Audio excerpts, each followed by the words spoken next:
Good afternoon, everyone. My name is Robin Wansley, and I am the chair of the Administration and Enterprise Oversight Committee, also known as AO. I'm going to call to order our regular meeting schedule for today, Monday, July 22nd, 2024. Before we begin, though, I do want to offer a friendly reminder to all committee members, staff, and the public that these meetings are broadcasted live to enable greater public participation.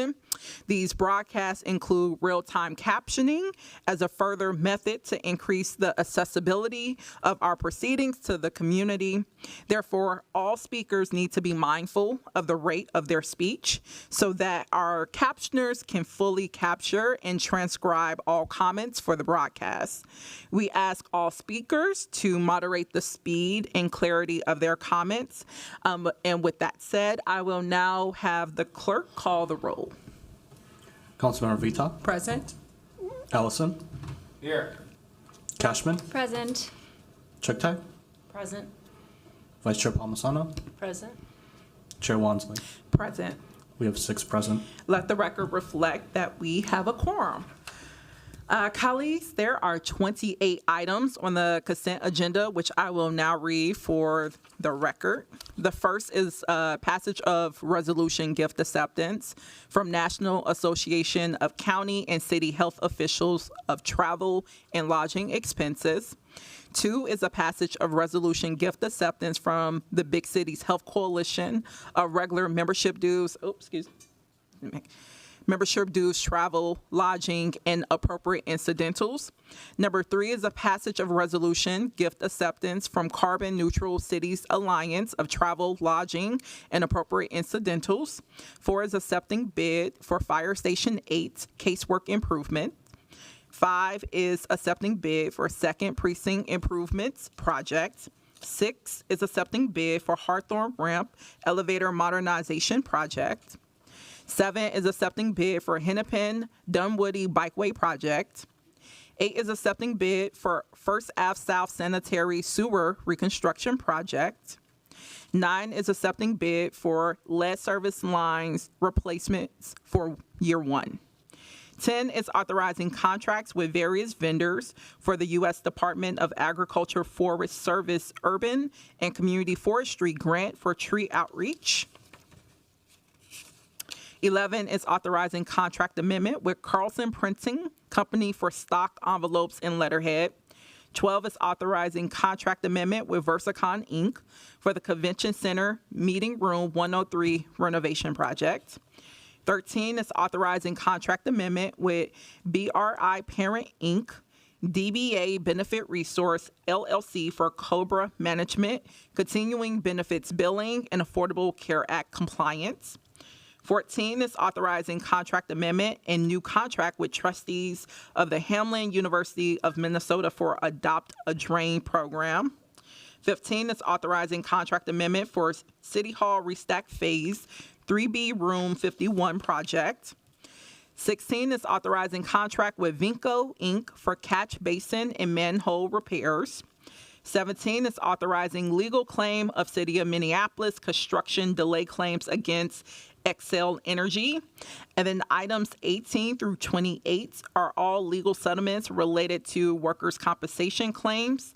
Staff have reached out regarding item 25, legal settlement with Christopher Cushenberry, and requested that the item be returned to staff as there may have been an error in the staff report. So I will ask clerks to remove that item, and I'll make a motion to return that. And with that, those are all the items on our consent agenda. Are there any questions from my colleagues?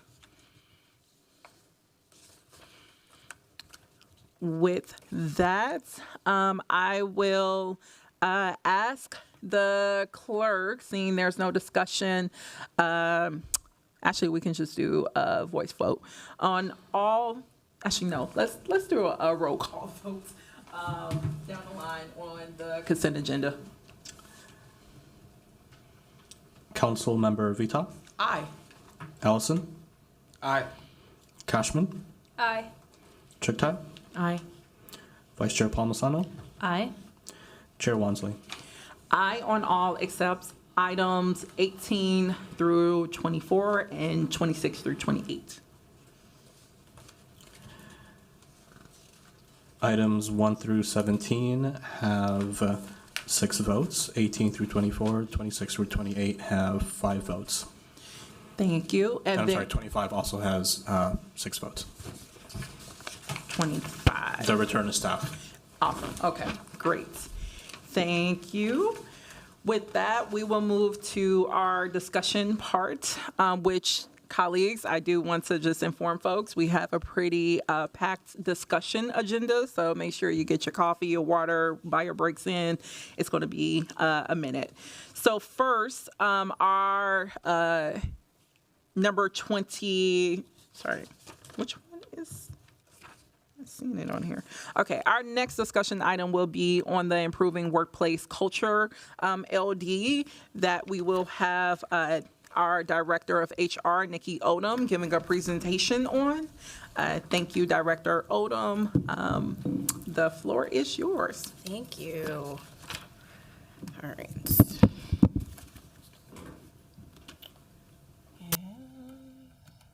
Just making sure that works. Okay, good afternoon, Chair Wansley, council members. My name is Nikki Odom. I'm the Chief Human Resources Officer, and I'm here to present a high-level overview of our May 27th, 2024 memo in response to the legislative directive requesting information regarding workplace culture, recruitment, and retention. Although much of the work we are doing with regard to workplace culture and retention carries across multiple HR divisions, for presentation purposes, I will be presenting the highlights of the information by our HR divisions. So last year, Human Resources created the Talent Acquisition Center of Excellence to focus on recruitment, hiring, and promotions. This was the result of a hiring and promotional audit. Through talent acquisitions work, the City of Minneapolis has been certified as an age-friendly employer, an LGBTQ plus friendly employer, and a woman-friendly employer, all within the last year. Some of the work talent acquisition has done, especially for public safety jobs, is to separate the sworn hiring from the non-sworn hiring. Specifically, HR business partners have maintained responsibility for managing hiring for sworn employees in OCS, while talent acquisition now manages hiring for non-sworn positions. As you know, Human Resources managed the recruitment and marketing campaign that was launched this spring, which focused on recruiting for 911 and MPD. Phase 1 of this campaign was completed in May, and we have seen significant success in driving applications to both positions. Phase 2 of the campaign is underway and will run through August, and the project is now being managed by the communications team. In addition, HR has added 2 recruiters that are focused on hiring sworn officers for MPD in order to address the officer shortage. I will provide more information later when I address the hiring and recruiting for OCS. This year, Talent Acquisition hosted community information sessions to engage local residents, provide resume reviews, interview preparation, and free professional headshots. In addition to giving back to the community, we wanted to start directly and passively recruiting the community. Even if these sessions didn't immediately result in employment for those individuals who attended the sessions, the hope is that down the line, it will engender positive feelings so that friends or family members will consider working for the city because friends and relatives have had a good experience with our staff. We made updates to the hiring manager guide and the non-discriminatory hiring form and requirements for panelists to ensure fairness, consistency, and compliance with legal regulations and citywide policies. Now, we mandate unconscious bias training for all hiring managers and interview panelists, which is a training that seeks to raise awareness of preconceived notions that lead to judgments, which often are based on race and gender. Hiring panels are prohibited from asking about pay history consistent with the new pay equity law. We also created a hiring policy, and all interviews have at least one question regarding equity and inclusion. We've implemented, I should see talent acquisition, implemented a consistent citywide onboarding program that is required for all new employees. And this is an opportunity for new employees to acclimate to the work environment by learning about the city, learning about city programs, policies, and systems, and networking with other new employees who are also experiencing their first day of employment at the city. In addition, new employees complete mandatory trainings, including training on the anti-discrimination, harassment, and retaliation policy. New employees meet city leaders at orientation, and for those who are part of a bargaining unit, they also have the opportunity to meet their union leadership.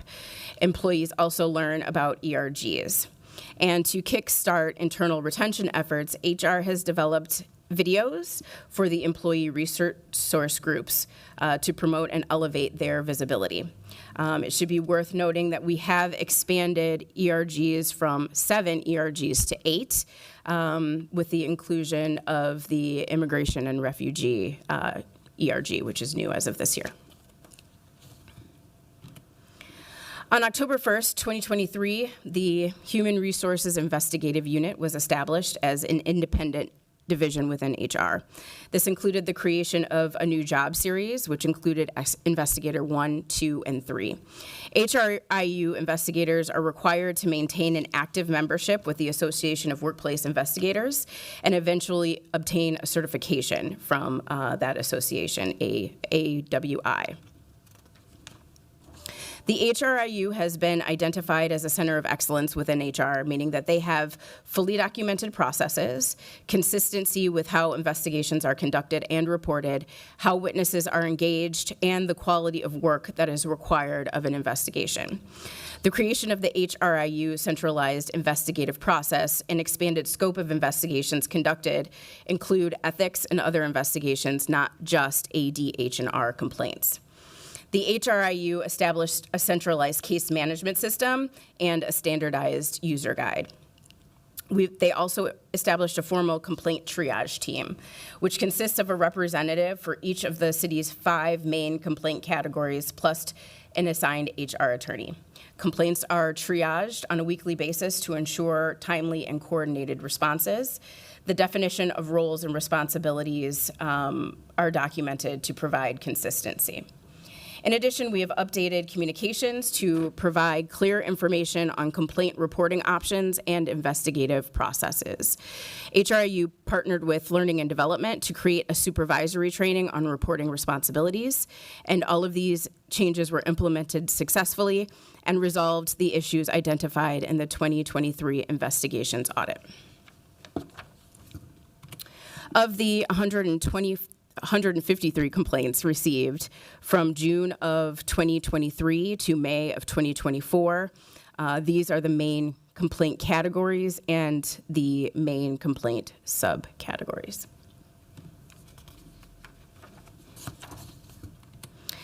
In 2023, the median industry benchmark number for workplace complaints received is 1.5 complaints per 100 employees. The city currently receives 4.3 complaints per 100 employees, so we're well above that benchmark, meaning our employees are speaking up. And this is a good thing because employees feel comfortable using our complaint process. In 2023, the median industry benchmark for workplace investigation substantiation rates was 45%. The HRIU currently has a substantiation rate of 60%. So again, we are well above the benchmark, meaning that we are getting valid complaints, which is also a good sign that we have a healthy speak up culture. For learning and development, we do the engagement survey, which is the My Minneapolis Mini, and that is administered every year. This is a 13 to 20 question survey, and it focuses on measuring key aspects of the employee experience, with focuses on cultural agility, workplace equity, and employee well-being. The survey provides important data to the city overall and each department to measure whether workplace initiatives are having the intended effect. Survey outcomes also help leaders focus their department and their team level interventions. Access to this input has been provided to all management within departments where there are more than 4 employees who have responded to the survey in any given department or team. Presenting the results of the survey and action planning based on the results is strongly encouraged, but it is not required. Learning Development also has a cultural agility topic series, which has been very popular. These are two-hour interactive sessions, and they expose participants to crucial topics as they continue their journey toward increased intercultural agility. Topics include power and privilege, marginalization, institutional racism, subtle acts of exclusion, being an involved ally, and more. Each session stands alone, so participants can attend one or all of the sessions. Every 3 sessions, participants attend a practice session to review and practice the concepts and skills.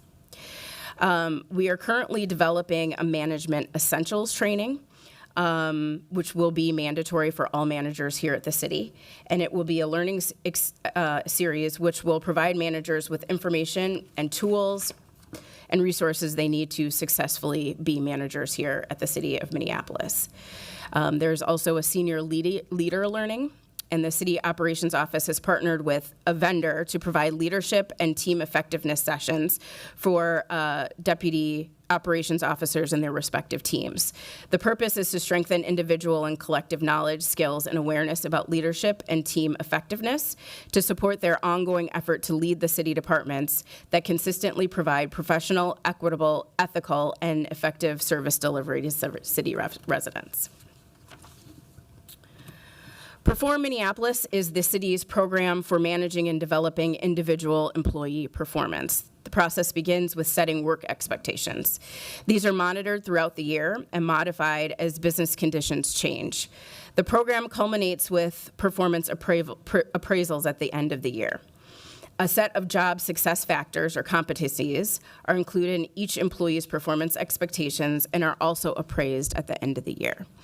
Employees also set and measure developmental goals as a part of Perform Minneapolis. Human Resources is currently reviewing the performance management process for updating and redeployment. Implementation of the new ERP system will assist in updating and automating the city's performance management process. In addition, Learning and Development provides workshops and trainings on healthy team dynamics, workplace culture, and individual well-being based on evidence and recommended practices. This occurs within an organizational development paradigm which specific teams ask for and are open to all employees. Some examples of individual trainings include psychological safety for leaders, burnout for public servants, emotional intelligence, and more. Some examples of team-based sessions are belonging and well-being in workplace culture for voter and election services, and ongoing cultural development work within CPED and other departments that request it. Turnover trends. So there is a chart of department and city turnover for 10 years in the full report that we submitted in May.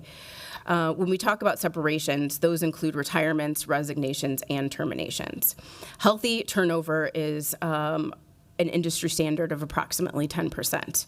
At the moment, the city's turnover rate for 2024 is a mere 4%, and we are halfway through the year, so I do expect that number to be different by the time 2024 ends. Typical city turnover is between 7 and 8%. Minneapolis saw a significant increase in turnover in 2021 and 2022 due to COVID and the murder of George Floyd.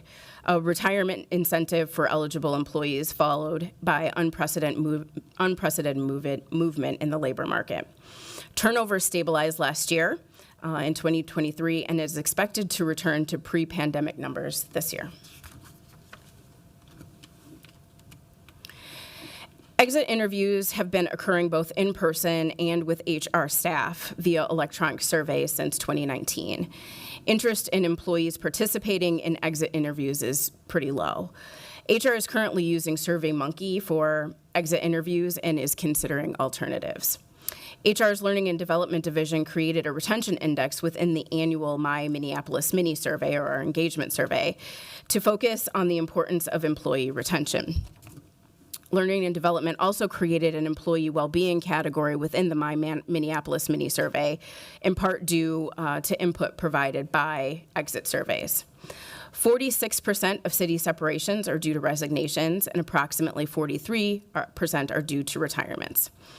As the state demographer pointed out last year, Minnesota has an aging workforce. 21% of Minnesotans 65 or older remain in the workforce, which is higher than the U.S. average of 18.7%. 9% of the city's workforce is eligible for full retirement by 2025, and the average age of our workforce is 44.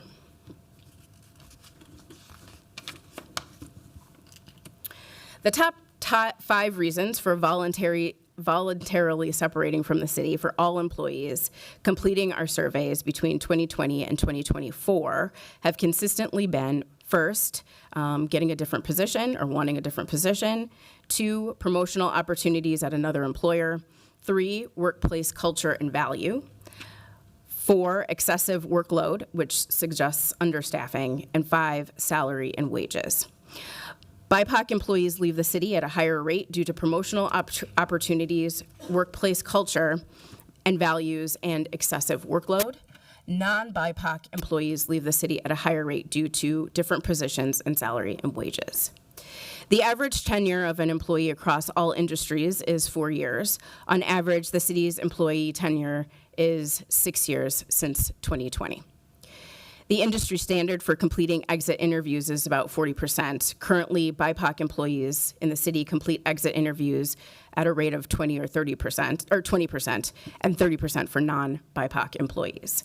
Several factors could be influencing this lower rate of completion. First, in-person interviews were curtailed during the pandemic. Second, the sharp decline in completion rates in 2022 was affected by high staff turnover and human resources, 40% in 2022 and 21.5% in 2023. Third, in 2022, the exit interview survey link was embedded in the employee's separation notice service now. Previously, the link to the electronic survey was directly sent by an HR business partner, and it is likely that some employees are not completing the electronic survey because it is not a direct request from human resources staff.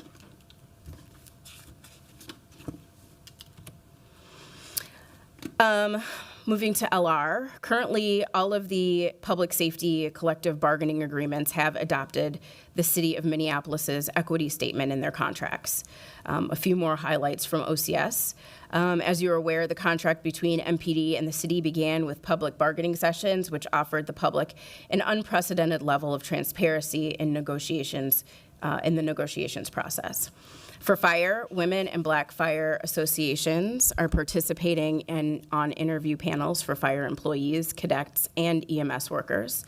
Fire also removed barriers and added job simulations to ensure that they are attracting quality candidates who can demonstrate their ability to do the work. We are also pleased to announce that 911 is on track to meet its hiring targets for this year, 2024. And I'm going to move right into the labor relations highlights. I'm going to use the labor relations highlights to segue into the legislative directive on hiring public safety workers. Oh, sorry, Director. Just want to make sure, because some folks might have separate questions. I know I do. Before we go right into the hiring for public safety workers, is that fine? That's fine. Just quick note, Madam Chair, some of this overlaps. Okay. Which is why I kind of just went into it, but however you want to move. And it's only 6 slides with this one, right? Correct. 7. Okay, actually. All right. Feel free to go forward. Okay. All right. So a quick timeline. Before I arrived, HR requested an audit of the hiring and promotion process. That report was completed and presented to the audit committee in December of 2022. I started with the city in January, and we began putting the pieces in place for the Talent Acquisition Center of Excellence and the Human Resources Investigative Unit Center of Excellence. Last year, a lot of thought went into addressing staffing shortages in MPD and 911. Eventually, it was determined that unarmed or civilian recruiting and hiring would be transferred to TA, and sworn hiring would remain with the HR business partners due to specialized requirements and processes. I touched on the recruiting and marketing campaign, which focused on MPD and 911 earlier. I also mentioned that there are 2 recruiters who are now solely focused on MPD hiring. The policy and procedures for non-sworn background checks were revised to ensure an in-depth employment verification. The background check policies and procedures for MPD are currently under review. However, the following has already been completed. Background check investigations include the new post-board requirements. Background investigations unit has been reorganized to a candidate investigative unit of Internal Affairs Division. MPD has started using civilian case investigators to assist with background check investigations. MPD background investigations include a full review of employment history, including prior complaints and discipline. Although this was highlighted for public safety positions, we do this for all candidates, and I mentioned these before. The non-discriminatory hiring form, which mandates unconscious bias training for all managers and interview panelists, and this is true of OCS hiring as well. Let's see, the document is current on equal opportunity protections and will be reviewed annually. As I mentioned before, interview panelists are also prohibited from asking about pay history, which is consistent with the new pay equity law. And then there is a new HR hiring policy, which highlights inclusivity as a trait that the city of Minneapolis desires in all of its employees. For interview panels, I think I mentioned this as well, HR recommends at least one question related to equity and inclusion for potential candidates. And we are making sure that hiring panels include panelists with a diversity of experience, perspectives, and roles. Any violations of the city's anti-discrimination, harassment, and retaliation policy are reviewed on a case-by-case basis, considering the severity, the facts, and the potential for correction and prevention. And that concludes my remarks. Again, a lot of additional information has been provided in the memo. Thank you, Director Odom. I am looking at speaker management or looking for tags, see if there's any questions before I hop in, because I do have a number of them. So I'm going to give them a minute before. Yeah. All right, well, I will go in first and monitor the speaker management tags in case people want to get in queue. So first, I'll start with item number 31, the Improving Workplace Culture Legislative Directive, and just offer a little bit additional context before I go into a number of questions that I had regarding the report and presentation. So first, I brought forward these legislative directives really in response to a few things. One, I think my colleagues are aware that earlier this year, we identified recruitment and retention as a priority for this committee and actually made that part of the committee's work plan.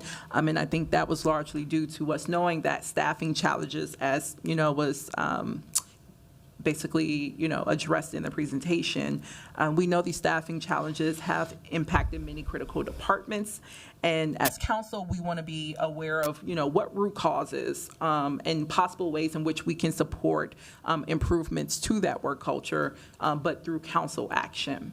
And outside of the work plan, there have been incidents within the enterprise too, where we've even received community members coming to this committee and asking us to take action about some of those issues and problems that have harmed a number of BIPOC former city employees, and have asked us to show up as in whatever way we can to address those workplace issues. And this legislative directive was also in response to that.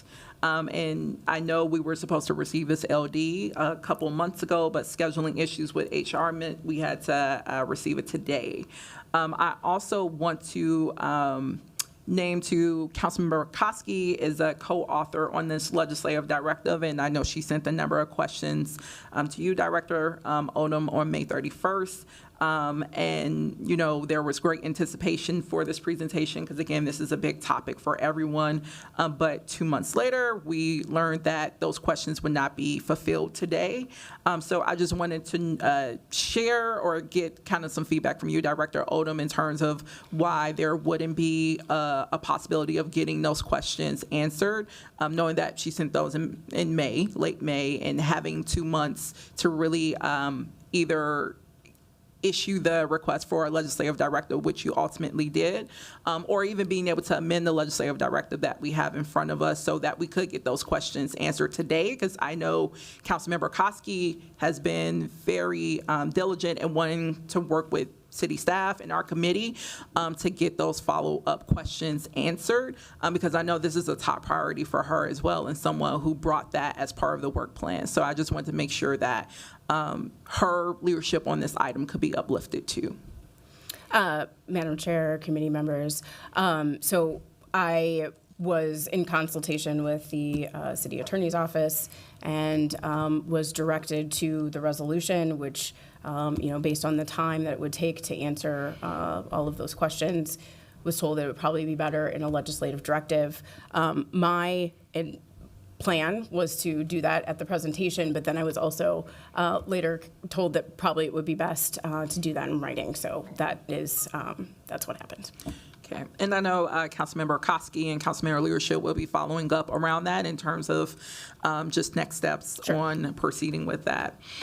Going back to the list of questions that I had. So in the legislative directive, the first point basically requests an update on any specific policy or operational changes to improve culture, conduct, and quality recruitment within departments that provide public safety services since 2022.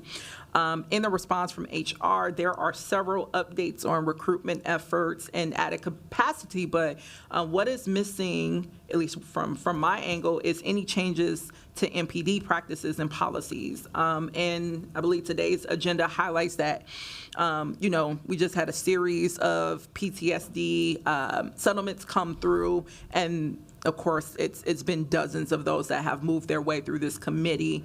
So I am wondering if, someone could speak, or if you could speak to any operational challenges or changes or policy changes within MPD that would signal, to recruits and the public that the department does recognize it's had an issue with workplace culture as shown by the PTSD settlements, and are making changes, to how it's operating.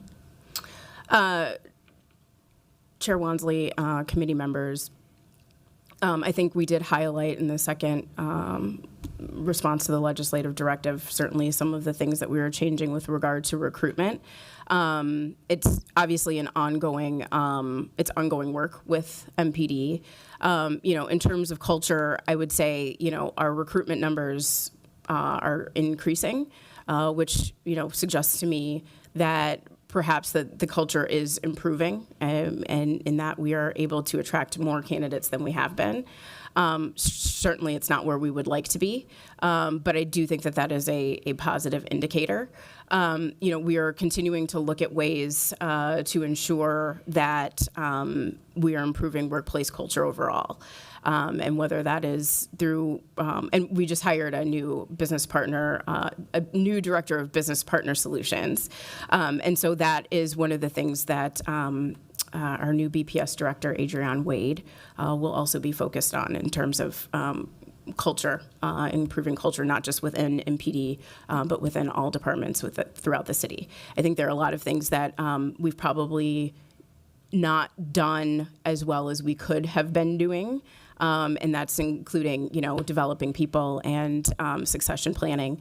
And, I think that those things are true not only of all city departments, but certainly of MPD. We're also looking at new tools in how we go about recruiting and looking at success factors, and how we are going to define success for instance, MPD sworn officers, and how we find people who have those particular traits. So that is work that is currently underway, and we have obtained a vendor who is going to help us, kind of build an algorithm to really just look at our data and I think that's something that we don't do often enough here at the city. Is we have a lot of information, but we don't ever really look at it and figure out what it's telling us. So that's one of the things that we are doing for MPD recruitment. And the hope is that, when it comes to workplace culture, it's not just one thing. It's a lot of little things. And so that is kind of, I think, maybe you've seen from the memo, but also my presentation, that we were trying to do a lot of little things at the same time. And the hope is that that will create a wave of culture change, and that hopefully it'll bring it about a lot quicker. But culture is definitely one of those things that's just difficult. Thank you. And then next question. So the report does highlight a new one-day class called the Coaching for Growth and Development, which states that this full-day course that's taught by MPD leaders will provide in-time and ongoing coaching to police officers. More specifically, it states this coaching can help those officers to continually learn and grow, and thus best provide service to the public with dignity, respect, and grace. I will name, one of my concerns has also been reiterated by a number of colleagues, especially when it comes to MPD's use of coaching, is it doesn't appear to be a problem with the quality of the coaching on low-level offenses. It seems to be the problem of the inappropriate use of coaching for major offenses when there needs to be discipline. So in regards to this training, are there guardrails in place for the Coaching for Growth and Development training to ensure that, it's helping officers know how to do the appropriate application of coaching, as opposed to, the inappropriate misuse of coaching? Chair Wansley, council members, I don't know. I haven't been involved personally in the coaching sessions. And I'll definitely get an answer to that question for you. Is this a MPD-led initiative, though, in partnership with HR, or not under HR at all, the Coaching for Growth and Development? It was led by HR. I'm sorry, can you please come to the podium? Sorry. Thank you. This is Dawn Baker. Okay. She leads our learning and development. Thank you. Good afternoon, Madam Chair and committee members. A one-day coaching session that was facilitated actually by one of our learning and development professionals and developed in conjunction with MPD leadership. And it was rolled out to sergeants and above. There was a model about when you use coaching for development and growth and when you use coaching for more of a correction kind of intervention. And so instruction was given on under which conditions you would use, again, coaching for growth and development, do that more. We want to see more of that strength, and then coaching for correcting misbehavior. Awesome.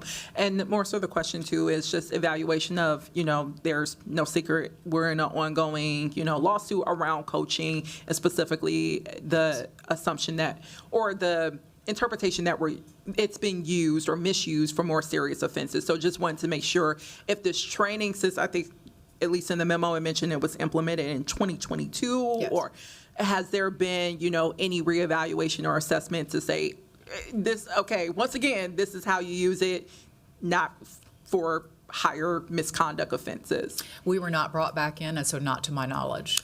Okay, good to know. Thank you so much. My next question, Director Odom, is actually, again, on the report, specifically 2E.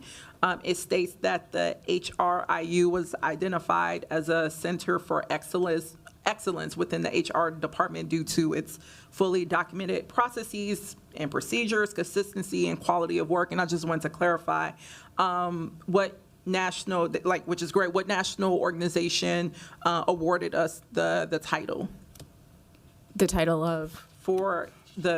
We were identified as a center of excellence. Chair, council members. So that is an HR structural thing. And so, one of the HR, what I'm trying to do is basically move our department into, and it's kind of like 3 tiers. One is HR generalists, the other is Center of Excellence, and the third really consists of almost like customer service. The third leg, we're trying to figure out how that's going to work. I think it might be a little bit on pause due to the ERG system, because once that is implemented, individuals, employees, and managers will have a lot more information at their fingertips, and that will really move the organization towards self-service. But Center of Excellence is just a phrase that shows that we have divisions that are focused on one specific thing, like talent acquisition has, recruitment and hiring, like total compensation is really focused on benefits and compensation. And so it's an HR model. Okay. Oh, so I guess I had missed it. I thought there was like a national HR org out here that looked at it and said, you are a center of excellence, so this is like a self-given, assigned. It's an HR model that we're moving ourselves into. Prior to me arriving, a lot of our core work was under the BPS structure, and I think that the audits basically told us that maybe that wasn't the best structure for some of our divisions, which is why we created the Talent Acquisition Center of Excellence and the HRIU Center of Excellence. And so it's just moving into a model. It's the Ulrich HR model. In the name of the model. Okay. Again, I was like, if we're celebrating, like, oh, we got an award, and it says we're great, but that's not what's here. Okay. And then moving on to the next question. So in 3B, the report states that department leaders are required to report complaints promptly to the appropriate department head or HR, and for department heads to take necessary action when a complaint has been received. Just wanted to see if you could share a little bit more specifics about this. For example, like defining what promptly means. Like, does HR require a specific turnaround for department heads to take action after receiving a complaint, or if they've witnessed inappropriate behavior? And if there's any protocols for, department heads who don't follow those protocols. Chair, council members, there are no specific timelines. We would ask department heads and HR professionals to be reporting those things within a reasonable time frame. Obviously, the longer complaints sit out there and are unaddressed, that impacts employee engagement and it impacts employees' ability to believe in our system, and that makes it like a lot less effective. So, I'd say right now we generally have been seeing pretty prompt reports. I would say, we're just kind of looking at a reasonable person standard. If that isn't happening, we certainly are coaching and trying to do some training as we still kind of work towards making sure that we have an appropriate speak up culture here at the city. And even amongst those, it sounds like you said there is a trend of, departments reporting a little bit more promptly. Have you gotten a sense on like what average that is of like that's happening within 10 days, 20 days, 30 days?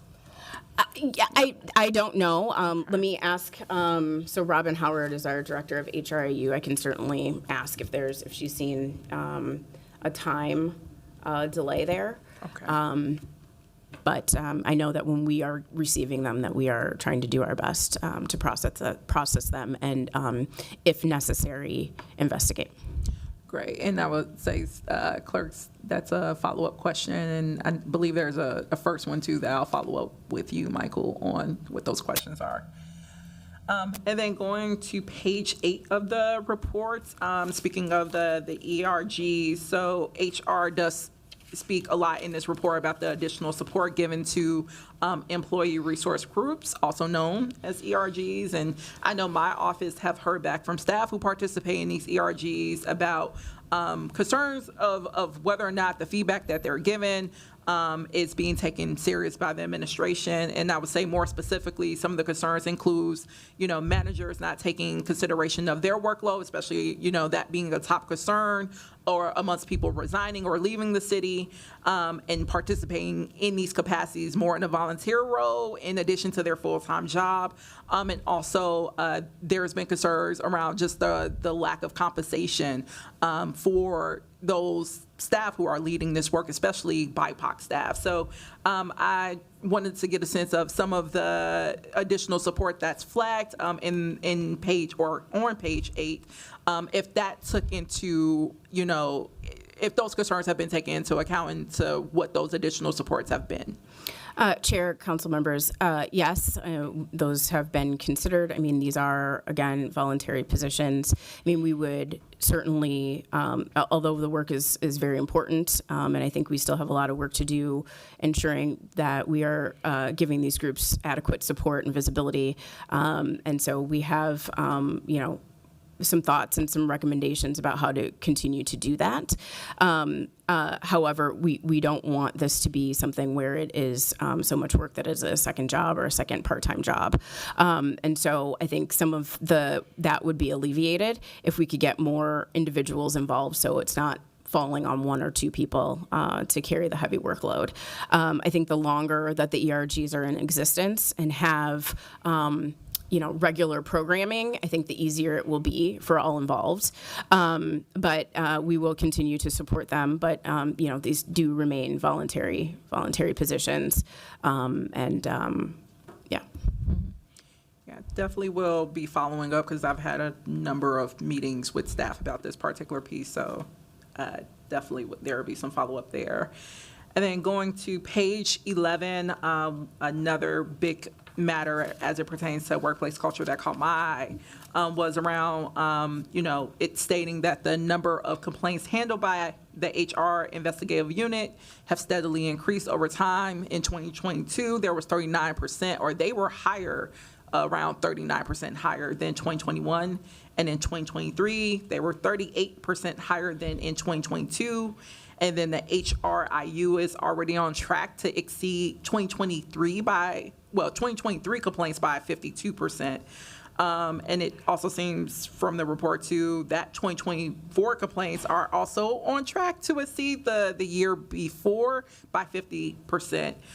So I will note, if these complaints are reflective of some of the same trends that are noted on the graph or in the graph on page 10, which says, employees' top concerns are related to gender and race discrimination, misconduct, unethical activity, that's very concerning. And I know it's very much in alignment with my own anecdotal experience of speaking with staff members who are either here or no longer at the city, and seeing a lot of our amazing staff leave left and right, as was also reflected in the data.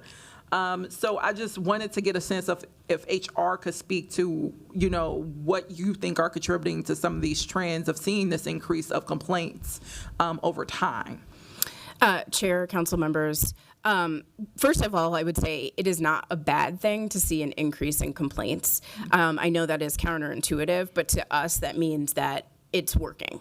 And if people did not believe that the system worked or that their complaints were going to be addressed, they wouldn't bother making them. So from our standpoint, the increase means that folks trust the process. They trust the investigative process. They trust investigators. They trust that something is going to be handled.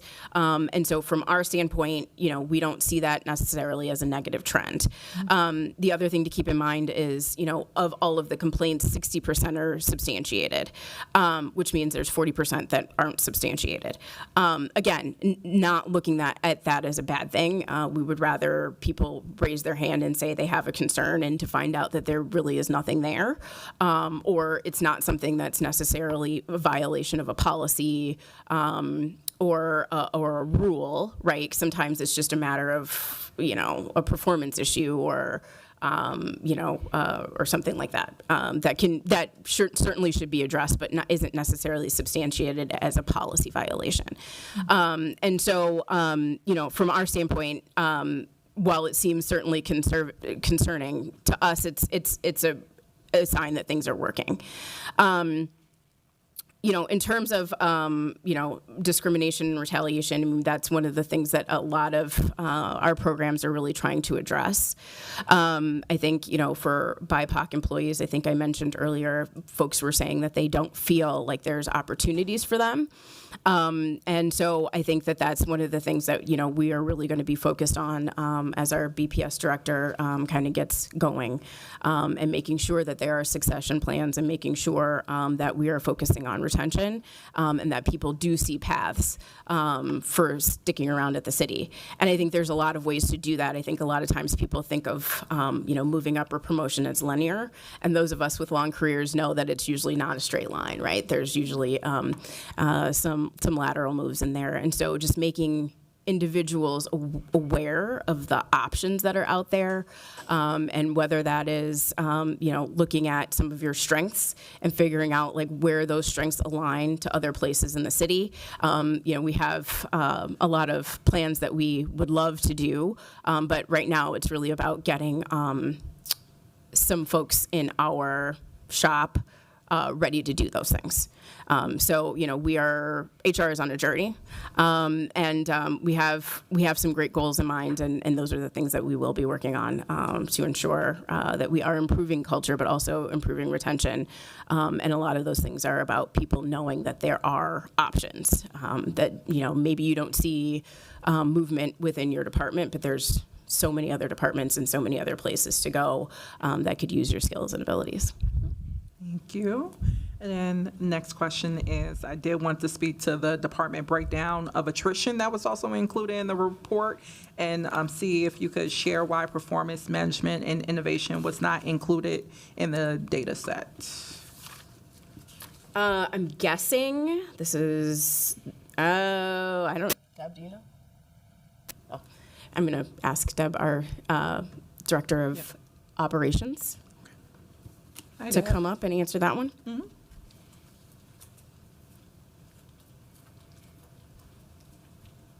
Good afternoon. Good Chair afternoon. Wansley, committee members. In some respects, it was an oversight. So the first year in 2023, when PMI became its own department and split off from the Office of Public Services, or what was on the city coordinator's office, there were no employees. So they weren't coming out on the report because there was no incumbents in PMI then until further in the year.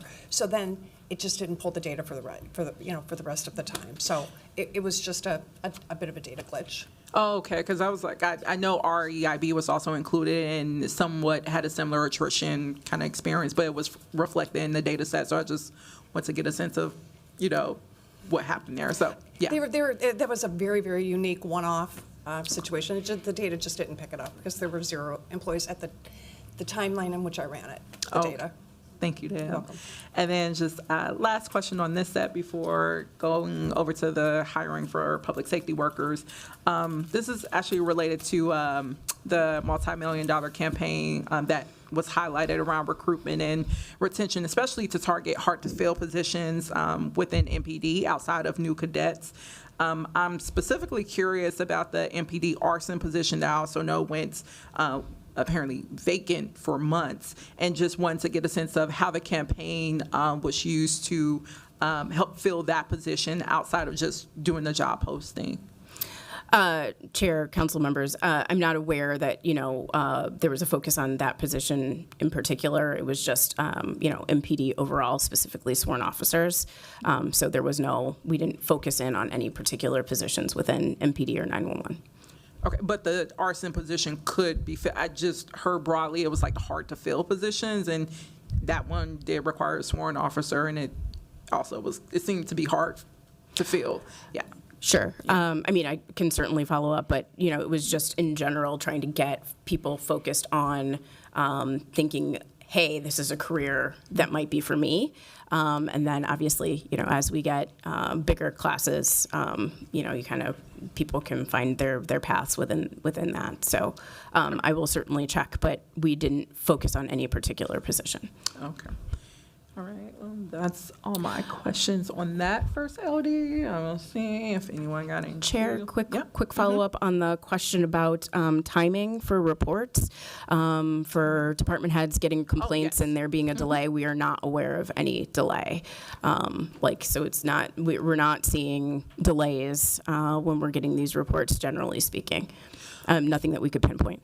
With the timeline for where it just says promptly, but there's no defined timeline for Correct. complaints. Right. And we're not seeing like people holding on to these complaints for months or weeks or anything like that. Okay, is there anywhere where that's published, like just average wise of how often are they being submitted on an average?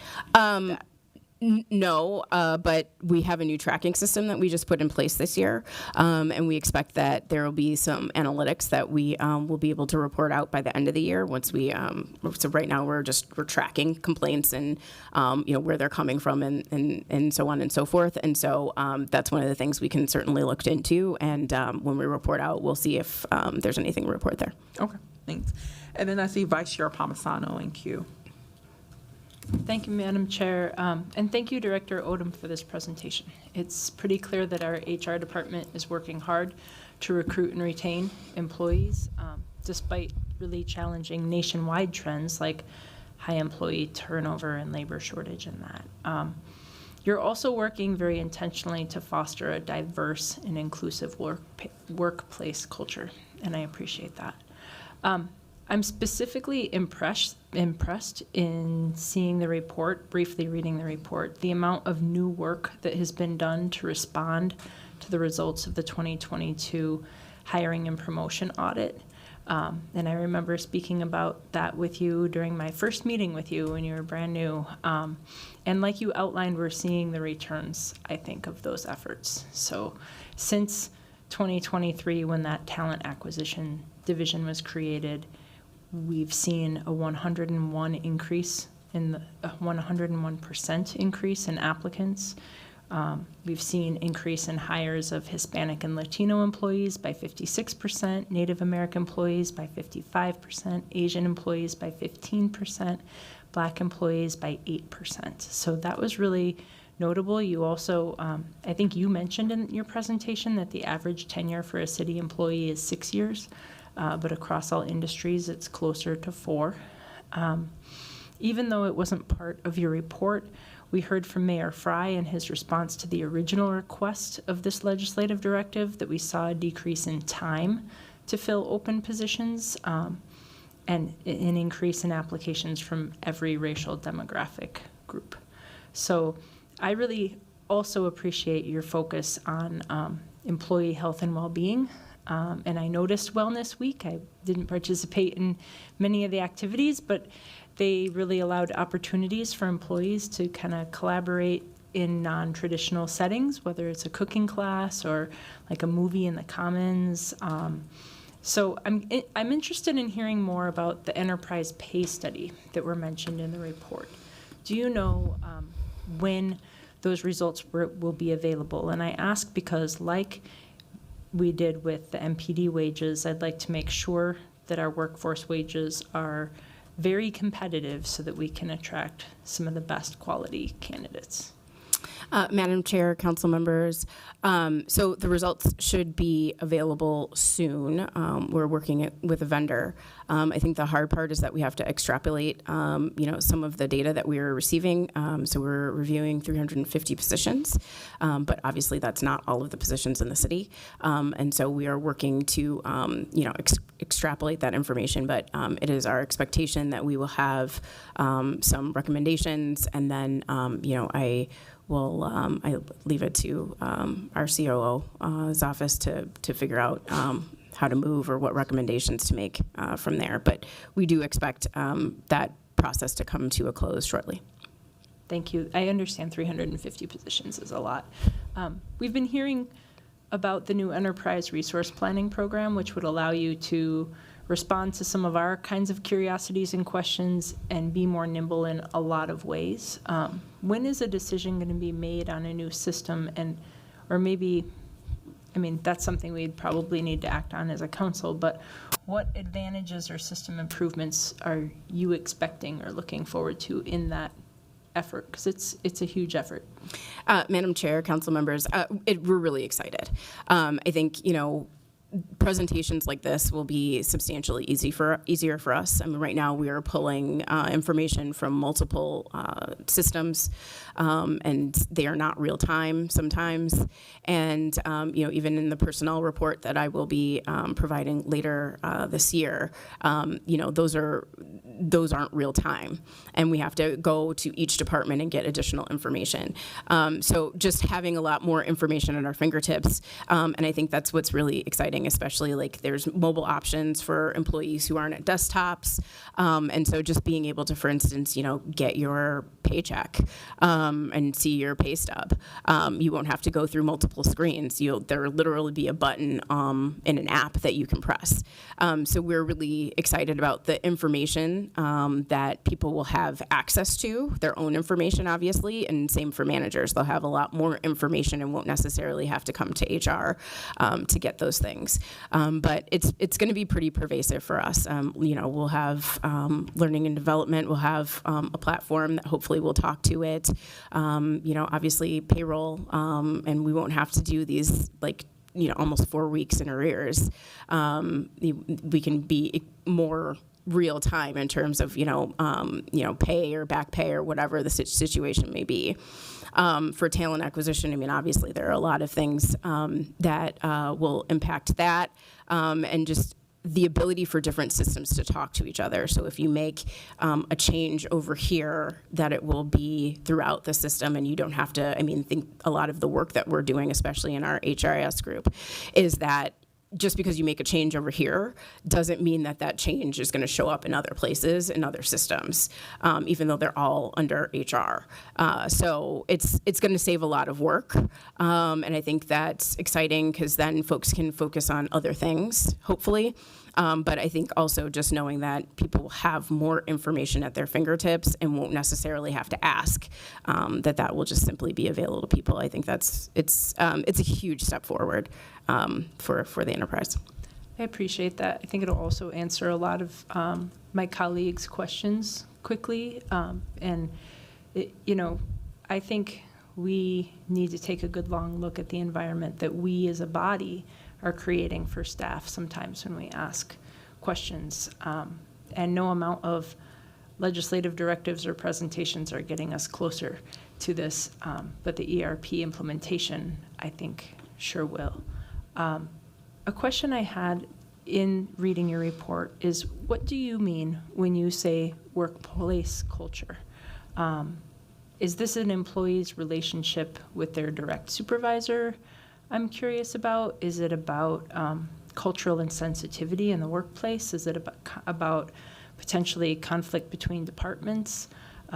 Is it conflict with the administration or with us here on City Council? I've kind of thought about all of those things when I read that, when I read that that's a reason why people leave. And as sad as it is to have to say that out loud, we need to own our own part in workplace culture around here. And so I was curious what you meant by workplace culture. Madam Chair, council members, I think workplace culture is all of those things. However, HR is specifically focused on the things that we have span of control over. And so if it's something that we can influence or shape, then that's where we are putting our time and energy. But I do think that workplace culture includes all of those things. Thank you. I want to voice that sometimes we here on City Council perpetuate a culture where employees don't feel respected, much less appreciated by our body, and I want to voice that. I'm pleased to see we're finally having a meeting about running better meetings on this body next week internally. But I think that's a problem for employees across the enterprise, especially when they see us and they see how we operate. And it is especially for those who provide public safety services, like in the public safety part of your presentation. On many occasions, we have staff up here presenting that are practically being cross-examined by council members. That's not happening today, and I really appreciate that. But I would be remiss not to name that that we have to do work by ourselves from the perspective of this body on city council as well. So seeing this legislative directive kind of come up and get postponed, those are the things that have been on my mind, and I hope they've been on the minds of others here on this body, and I commit to working to make progress on that too. So thank you for this presentation. I appreciate it. Thanks. Thank you. And just looking at the queue, all right, don't see anyone. And also just want to remind colleagues, we all have share ownership over the work plan that was approved through this body. And also you all have a job where you have full authority to leverage any tool or initiative that, you think is best to either address issues around retention or recruitment. I know there's a number of us who've been here for an extensive period of time and know what those tools are, and some of us might be newer, but feel free to work with me or city staff if there are specific things that you would like to advance around any of the issues that were addressed in our work plan. Moving on to the hiring and hiring practices around public safety workers. And just a little bit of context on this one, this is another legislative directive that I brought forward last year, and more so after MPD had did a massive restructuring, and then there was promotion of officers that media had picked up that some of those officers had misconduct histories. And then there was also a case where there was a highly publicized media expose about MPD's hiring of an officer from out of state who also engaged in gross misconduct. So there was lots of questions of how did we get to that place? So I wanted to understand why, and this basically legislative directive was meant to help us get there. It was originally passed in May 2023 and was expected to come back for a presentation back in September of 2023. I know you and I have been in conversations of what happened to that delay, but if you could share how did we, come now some year and change forward to getting a final response on this LD, which thank you for giving a presentation on. Madam Chair, council members, so first my apologies. I think what happened is that there's a question about whether or not we, HR, should answer it or MPD should answer it. And then it looked like it was answered, but then everybody maybe just forgot, I guess. I know I certainly lost track of it, and I can take full responsibility for that. But then it was just never presented or never, so we were able to dig it up and updated it.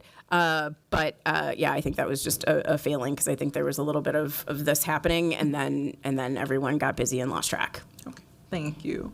And then going into the presentation on slide 5, it states MPD background investigations includes a full review of employment history, including prior complaints and discipline. And just clarifying, I wasn't sure from the slide, but from my understanding, this was not a new practice, that this basically had been status quo. So just wanted to get a sense of if you could explain the difference on how MPD's background investigations are different than they were a few years ago, and any changes you've seen so far from any recent recent changes. Madam Chair, council members, I know that we're looking at things that we probably were not looking at, I shouldn't say probably, we weren't looking at before, such as social media. I do think that some of the things would not necessarily have been caught anyway, but I guess I shouldn't. I don't want to talk too much about it, because I think there's a pending lawsuit right now about the situation you mentioned specifically. But there are certainly holes, and I think that the hard part is some are going to be unavoidable. But in terms of making sure that, and we are looking at not only a new process but new vendors, and so that is one of the things that we have been working to do, but also doing things like social media checks, which I don't know that was in the process before. I'm pretty sure it wasn't actually, so that we've added that, and publicly available information, obviously. Okay. And then on slide 7, it also states, currently policy violations are reviewed on a case-by-case basis. considering severity, facts, and potential for correction and prevention. Again, I saw this. I wasn't sure if this didn't seem to be a change from my understanding. The lack of the city being clear on standards is how, when we do have problematic officers, they're able to basically circumvent accountability. I do know there's been documented cases in which, when MPD does finally attempt to discipline an officer, the grievance process will then be used to show that there were selective reinforcements of, those potential standards or guardrails, and then that leads to a dismissal. So I just wanted to know, how is HR working and supporting MPD and tightening their policies to, make it clear the consequences of breaking the city's anti-discrimination, harassment, and retaliation policy? Madam Chair, council members, so, certainly can't speak to, how MPD is handling grievances and such. It would have to lean on them to answer those things. But, to the extent that it is coming to HR to investigate, obviously, we have a new investigative unit. We've mentioned that, a couple of times, and they have been very consistent. I've been very happy with the results that we've received from them. Their reports are very long, which isn't a bad thing. But those are some of the things that we're working to tighten up. But they have a process in place. We do need to know meetings if there's once an investigation is completed to determine if a violation of policy or a rule has happened, and then that same group then determines if there is a policy violation, what should happen next. And so, if it's coming to us through our shop, we have done a pretty good job of formalizing that process. If it's not through us, I can't really speak to it. Yeah, and I was going to ask, at least on the HR side, do you know if there's any, it might be more so enterprise policies, but something like a zero tolerance policy that's been in place, or has that ever been explored in terms of how, again, within your own control and putting guardrails around those type of, practices? Madam Chair, council members, we did look into it. I think the concern is that it has the opposite effect of what you would think a zero tolerance policy would have. So the difficulty is, first of all, it would have to be bargained, because that would be a major change in terms of conditions of employment. But, during the Me Too movement in the 2018 realm, I want to say, the EEOC actually came out with a recommendation that zero tolerance policies actually have a chilling effect on bringing complaints forward, because a lot of times people aren't looking for somebody to be terminated per se. They just want the behavior to stop. And if there is a belief that if I bring this forward, somebody is certainly getting in trouble, somebody's certainly losing their job, people are less likely to bring things forward. And so then it has a chilling effect on a speak up culture. I think one of the other things we found in our research is a lot of times zero tolerance, once you put that out there and put it in writing, has negative consequences. So one of the examples I saw was, if somebody's calling somebody at work a racial slur, the person who's being called the racial slur turns around and says, "Don't call me," and then says the word. Now they've both violated the zero tolerance policy. And so I know that's an extreme example, but those are the kinds of things that show that it actually has a chilling effect, and doesn't actually promote the speak up culture that we're really looking for. That's good to know. Okay. Well, those are all the questions I had on those. I'll make sure to follow up with you as well as our clerks about any of the staff memo questions that I think there's 2 documented, maybe 2 in a possible. We can follow up, Madam Chair. The one that I captured was related to the time delay for which you complaints. just addressed. I Yeah, believe that was the only one that I. Yeah. And Yeah. there was, there was one earlier, actually, no, I think, we ended up getting those addressed. It was a department turnaround, and then the glitch with performance management got figured out. Oh, and then it was the hard to fill position around arson within MPD. Yes. Yep. And then maybe also on MPD side around what they're doing around the tightening of policies as it pertains to the breaking of anti-discrimination, harassment, and retaliation policy, since HR, of course, can only speak to HR's part. Great. So I'll make sure to send those over. Great. I don't see anyone else in queue. Thank you so much, Director Odom.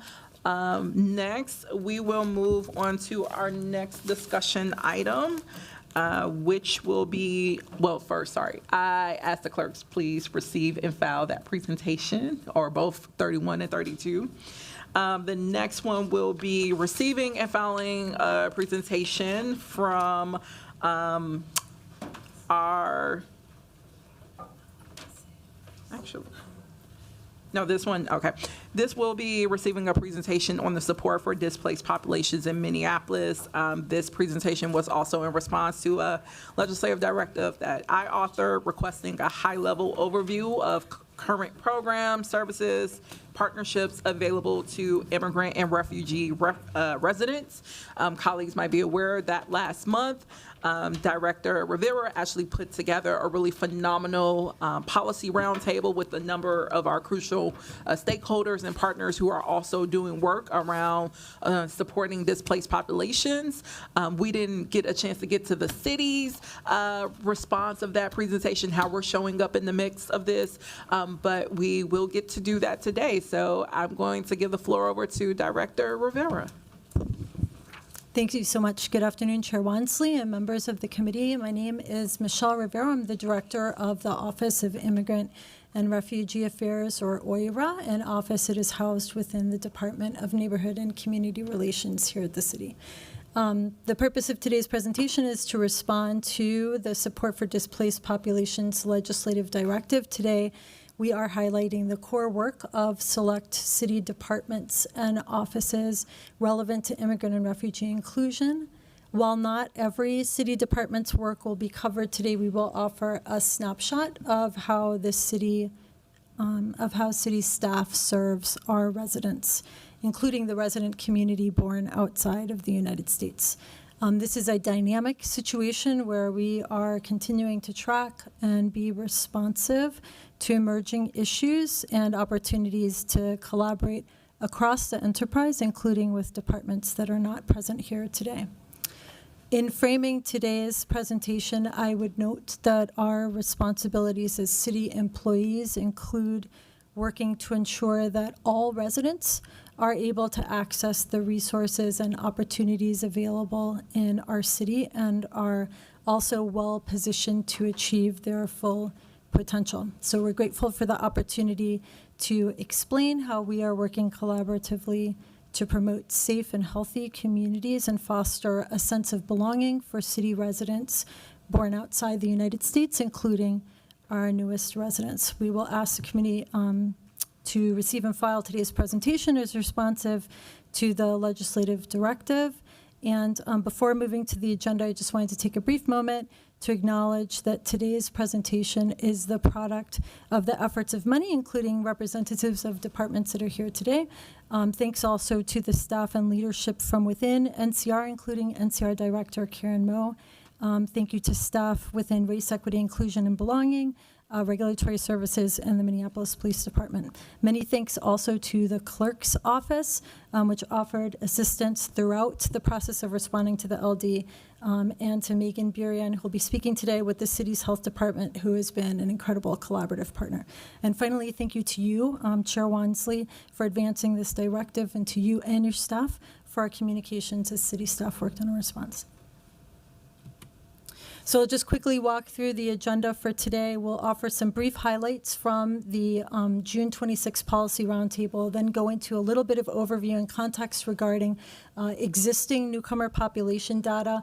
We'll turn to our select city departments and office which have touch points with the international migration displaced resident community and are working to support that community, including CPED, Community Planning and Economic Development, the Health Department, Civil Rights, the office where I work, OIRA, Department of Regulatory Services, and I'll share information from them, and Intergovernmental Relations. Again, I just want to restate the information I'll be shared today does not cover all the work done at the city. We have prioritized work in a number of different areas, and we'll share what we're doing across the city and in partnership with community-based organizations, municipal partners, and more to support residents in achieving stability. I know that we have a limited amount of time for questions today, and I know that staff here today are prepared to take additional questions back for written response through a staff memo for things we are not able to get to today. So, quick recap from the policy roundtable. Our response to the legislative directive was two steps.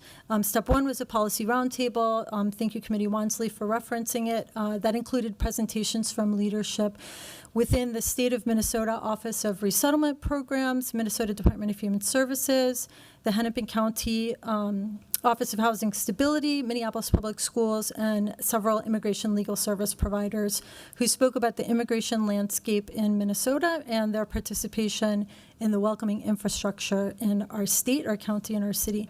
Some major points included the significant positive impact that access to immigration legal services has on newcomer populations, the way in which the State Resettlement Programs Office is expanding and moving beyond core work in the area of refugee resettlement and humanitarian resettlement to support welcoming efforts, welcoming efforts for a more broad newcomer population, critical welcoming efforts through Hennepin County, including their shelter team and Office of Multicultural Services, Minneapolis Public Schools welcoming work, and two of our city's immigration legal service provider partners, Advocates for Human Rights and Minnesota Legal Aid. The PowerPoint for the presentation and all supplementary materials are an attachment to the request for committee action for this presentation, our excellent resource to catch up there. Recent data, so I'll share some recent data and then give some caveats as well. With regard to our non-U.S. born population in the city of Minneapolis, the most updated census data indicates that our non-U.S. born population is approximately 65,000 residents. For an overview on slightly older data and additional information on immigrant and refugee inclusion initiatives, A Journey to Belonging in the Twin Cities report is also an excellent resource. There's data breakdowns including by nationality and language. There are multiple factors that have impacted resettlement of individuals, not just in Minneapolis, not just in the United States, but around the world. Since recovery from the worst of the pandemic, we have experienced across the world an increase in populations that have migrated from home, and contributing factors to the increased displacement and migration population include civil unrest, economic effects of the pandemic, and war and aftermath. Since July of, I know that this is really small fonts, but I'm going to share there. That's a little bit better. Since July of 2023, the U.S. Department of Homeland Security has provided the city of Minneapolis with weekly data. So in this slide, you can see the weekly reports of intended destinations, so individuals at the southern border who express an intent to come to the Minnesota-Wisconsin area. So in this slide, you can see the nationalities represented, the largest nationality being Ecuador. And here you can see more clearly the number of individuals. And again, highest number Ecuador. And additional countries represented include Mexico, Venezuela, Colombia, Honduras, Guatemala, Cuba, El Salvador, Nicaragua. And 1 week we saw China.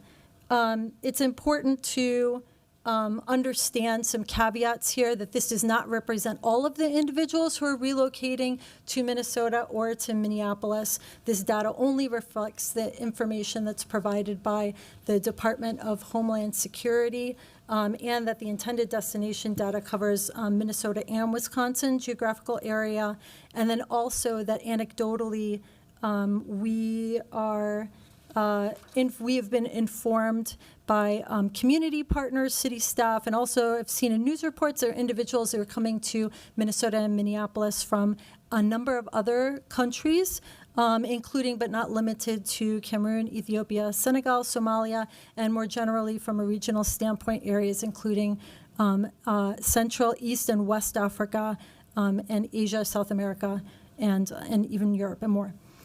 So I will turn it over now to the first of the several departments who will be presenting today, Community Planning and Economic Development. We'll invite representatives from each department to identify yourselves, and after your remarks, just hand over the mic to the next speaker so that we can be as efficient as possible with our time. So with that, I'll turn it to CPED.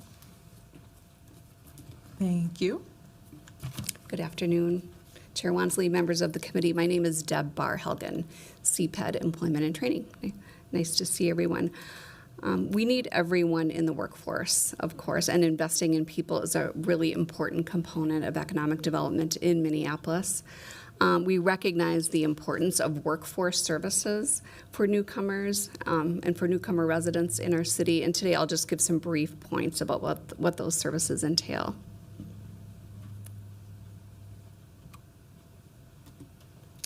Oops, here we go. Oh, I think we went all the way to the beginning. It's not going. Okay, there we go. CPED Employment and Training is the administrative entity for the Minneapolis Workforce Development Board, which is the entity that oversees services at career force locations. And in Minneapolis, we have two of them, one in North Minneapolis at 800 West Broadway, that's our comprehensive center, and the other at South Minneapolis at 777 East Lake Street. And we also have another place-based location at Cedar Riverside Opportunity Center, along with nonprofit partners who provide culturally relevant employment and training services.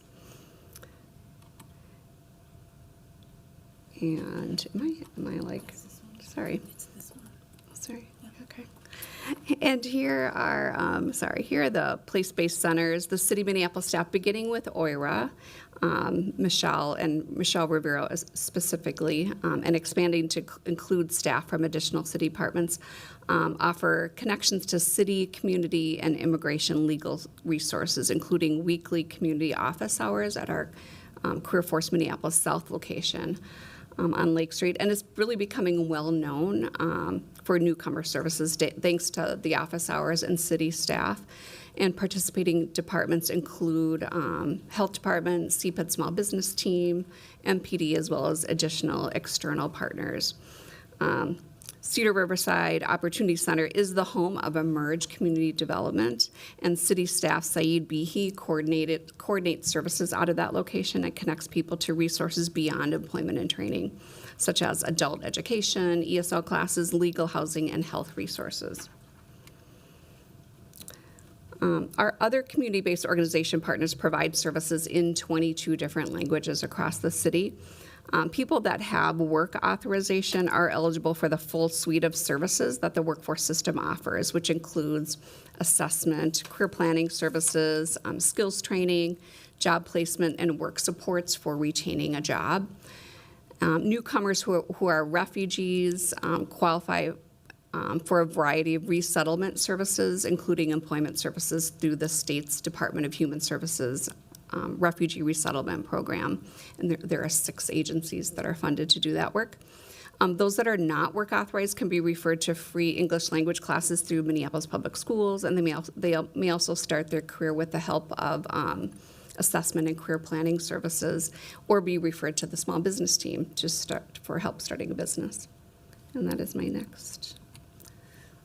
My colleague, small business team, will go up next. Yep.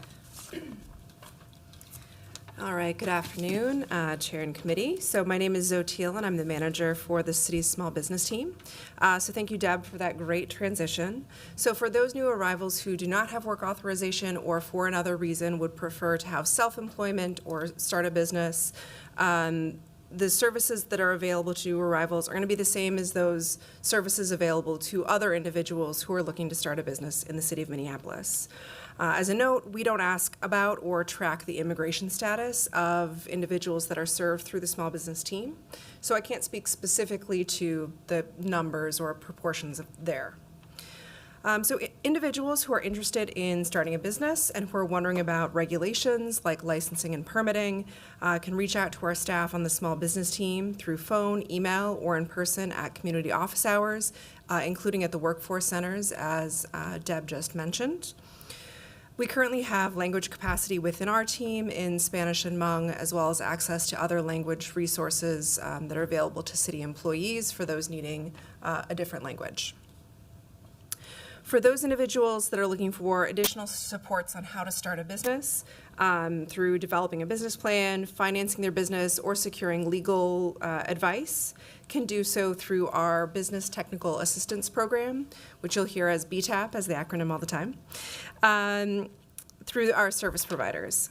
Those providers offer no-cost consulting services through a range of community-based organizations, including many that are culturally specific. Services are available at, when I counted this morning, in over a dozen languages throughout those organizations. Finally, our team is committed to community outreach and engagement.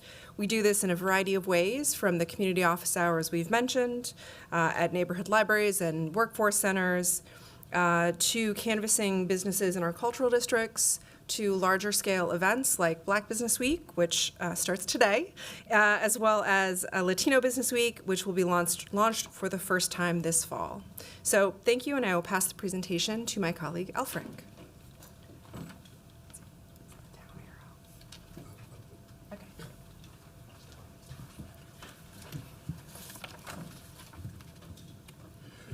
Good afternoon, committee members. I'm Elfric Port. I'm the housing director here at the city within the Department of Community Planning and Economic Development. I'm going to talk about three categories that we assist families in this that have insecure immigration status.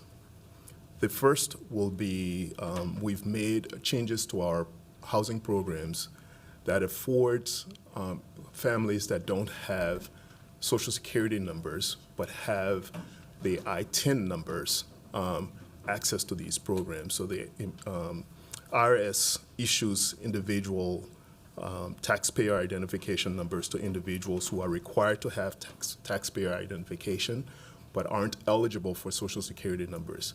And those numbers we afford families with that classification to access some of our programs.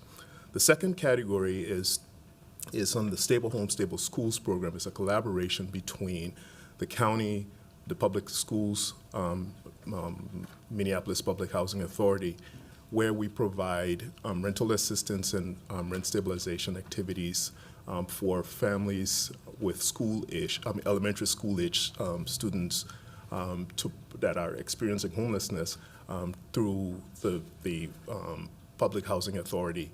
And the resources that we bring to this program affords families that have insecure immigration status to also be eligible. Whereas with the Minneapolis Public Housing Authority's resources, because it's federal resources, that's not an eligible use. But then the last is on the rental, legal, and support services.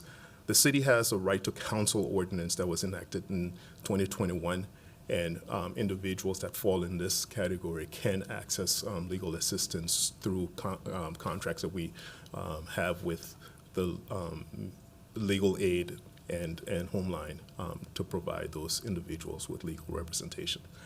So those are the services that we have, and I'm going to hand it over to, I believe it's Heidi, Dr. Ritchie, Director Ritchie in Health. You'll all be sorely disappointed that I am not Heidi Ritchie. Good afternoon, Chair Wansley and committee members. My name is Megan Burian. I'm a senior public health specialist with the Minneapolis Health Department, and I will be providing the high-level overview of health department work that impacts immigrant and refugee populations today in Heidi's place. So getting started, foundational services such as those offered by school-based clinics, Led and Healthy Homes, and our Healthy Living programs all include supportive services based on the needs of those receiving them. These programs aim to address health disparities, and we know that health disparities disproportionately affect migrants and people of color. Access to these programs is provided regardless of immigration status. For example, our Lead in Healthy Homes program provides lead hazard mitigation and preemptive lead mitigation, with a particular focus on areas with the highest risk of lead poisoning. These areas of high risk correlate to areas that have higher populations of immigrants and people of color. The Healthy Living program has initiatives that similarly focus on populations that are higher risk for chronic diseases and who have limited access to fresh foods, exercise, and quality health care. The team also works in our MPHA high-rises, which are heavily populated with immigrants and people of color. Another example is our Homegrown Minneapolis program, which funds multiple food security-related contracts that provide free food to the public through either food shelves or food distributions. All of these serve immigrant and refugees, and some are culturally specific, such as the Lao Assistance Center of Minnesota and CLUES.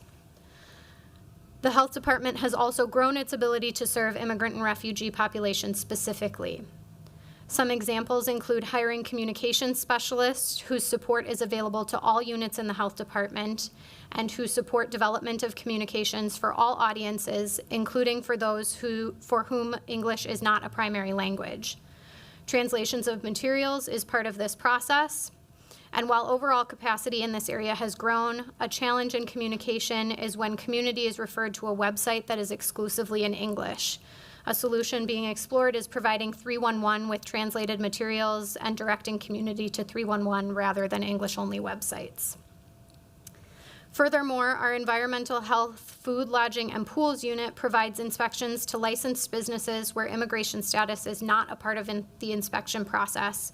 They also respond to public health complaints, including foodborne and waterborne illness complaints from residents and visitors at both licensed and unlicensed businesses. They also provide education, training, and educational materials such as posters, flyers, and job aids in multiple languages. The team has both a community liaison and a health inspector who have time designated to outreach and connecting with people of color and immigrant and refugee communities. The community liaison position provides education and resources to support short-term permitting, licensing, and safe food handling training through proactive outreach. The community liaison is also available during Career Force Center office hours hosted by the city's Office of Immigrant and Refugee Affairs. Supportive services and opportunities have been well received. However, it can be challenging for folks who are seeking safe and stable employment opportunities without a work-authorized immigration status. A final highlight for today, the epidemiology research and evaluation team has been supporting updating vaccination records for newly arrived students to Minneapolis public schools. This means Minneapolis Health Department staff and partners can address our city and schools' vulnerability to students being ill and the spread of infection, as well as reducing the chances of children having to miss school due to missing records. Both are common scenarios when a student is exposed to a vaccine-preventable disease, and both have a negative impact on families who are burdened with a variety of other pressing needs. The epidemiology team is addressing the number of newly enrolled schools with no record of vaccination in collaboration with Minneapolis Public Schools and the Minnesota Department of Health by reaching out directly to families over the next few months. The vaccination outreach team will start work in the next few weeks requesting immunization records from families and permission to share those records with State Immunization Registry and the school. We will then provide direct interpretation of immunization records and enter them into whichever record system families give us permission to share with. If a family does not have a record, our goal will be to connect families to vaccination services. If the family refuses, we'll confirm that and share the refusal with school health officials.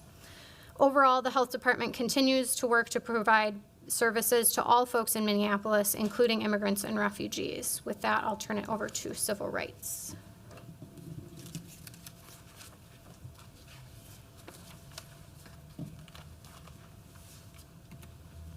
Good afternoon, Chair Wansley, committee members. Thanks for having me. My name is Kayla McCannon-Dieta. I'm the director of the Complaint Investigations Division within Civil Rights and the interim director of Labor Standards Enforcement, also within Civil Rights. Very happy to be here to talk about the services that the Civil Rights Department provides that are particularly relevant to new immigrant and refugee residents. So I'll start with the Complaint Investigations Division. So that division is charged with receiving and investigating complaints of discrimination based on protected class. When I talk about protected class, I'm referring to an element of a person's identity that they cannot or should not be asked to change. And I highlighted some here that are relevant particularly to these residents that we're discussing today. So things like race, religion, national origin, receipt of public assistance, and a variety of other areas. And then there are different kind of areas of life that we can investigate discrimination in, and that's things like employment, housing, public accommodation, so anywhere where you would seek a service. So you're going to a gym, you're visiting a restaurant, you're buying something at a store, and the like. And public services, which would be any interactions you might be having with anyone that works for the city of Minneapolis, and then again, a variety of other areas as well.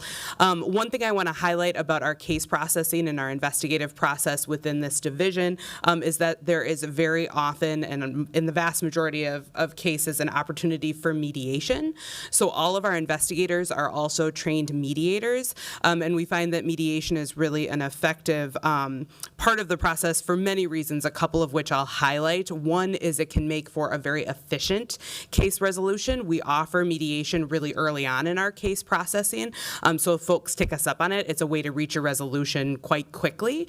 And then the other piece I'll highlight is it really puts the person who's alleging that they've experienced discrimination into the driver's seat of what does that resolution look like. When we do have successful mediated settlement agreements in discrimination cases, that can include things like getting a job back, being able to stay in housing, or maybe having access to housing that was previously denied, for a discriminatory reason. Monetary settlements, it's really very dependent on what the person is seeking as a positive outcome, but also the facts of any particular case that comes before us.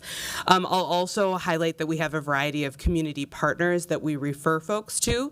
We do receive many complaints, and sometimes those complaints aren't necessarily something we have jurisdiction to investigate, but that's when we refer folks to other resources that are available to them. Some examples are Homeline, Legal Aid, and we have a formal partnership with Seward Longfellow Restorative Justice as well. Moving to our Labor Standards Enforcement Division. So this is our division that is charged with receiving and investigating possible violations of the city's labor laws. So that's things like our city's minimum wage, sick and safe time ordinance, and wage theft. Again, as newcomers to the city of Minneapolis, these are certainly things that folks could experience, especially if they're new to working here in the city of Minneapolis. And we also have a really important co-enforcement relationship with the Worker Center Say Tool as a hopefully safe space where folks can come if they need to address these sorts of concerns, but they may or may not be the most comfortable coming to a government office or a government agency to address those concerns. The Labor Standards Enforcement Division also provides consultation via phone calls and emails to both employers and workers around these different things. So if they have questions of what this means, if there's something happening in their workplace they're concerned about, is that the type of thing they could make a complaint about? We do have staff that are monitoring that and getting back to people and making sure that they're able to access services when they would like to do so. And then there's also an ability within the Labor Standards Enforcement Division to issue a statement of interest as part of a non-citizen's request for deferred action. So if someone is facing some sort of immigration action but is involved in one of our cases, that is something that we're able to do. I will share that it is not something we have done, at least in recent history. We haven't been requested to do, but certainly is something we could do in the future if the need arose. And then our Office of Police Conduct Review, so that division is charged with receiving and investigating complaints of misconduct by Minneapolis police officers.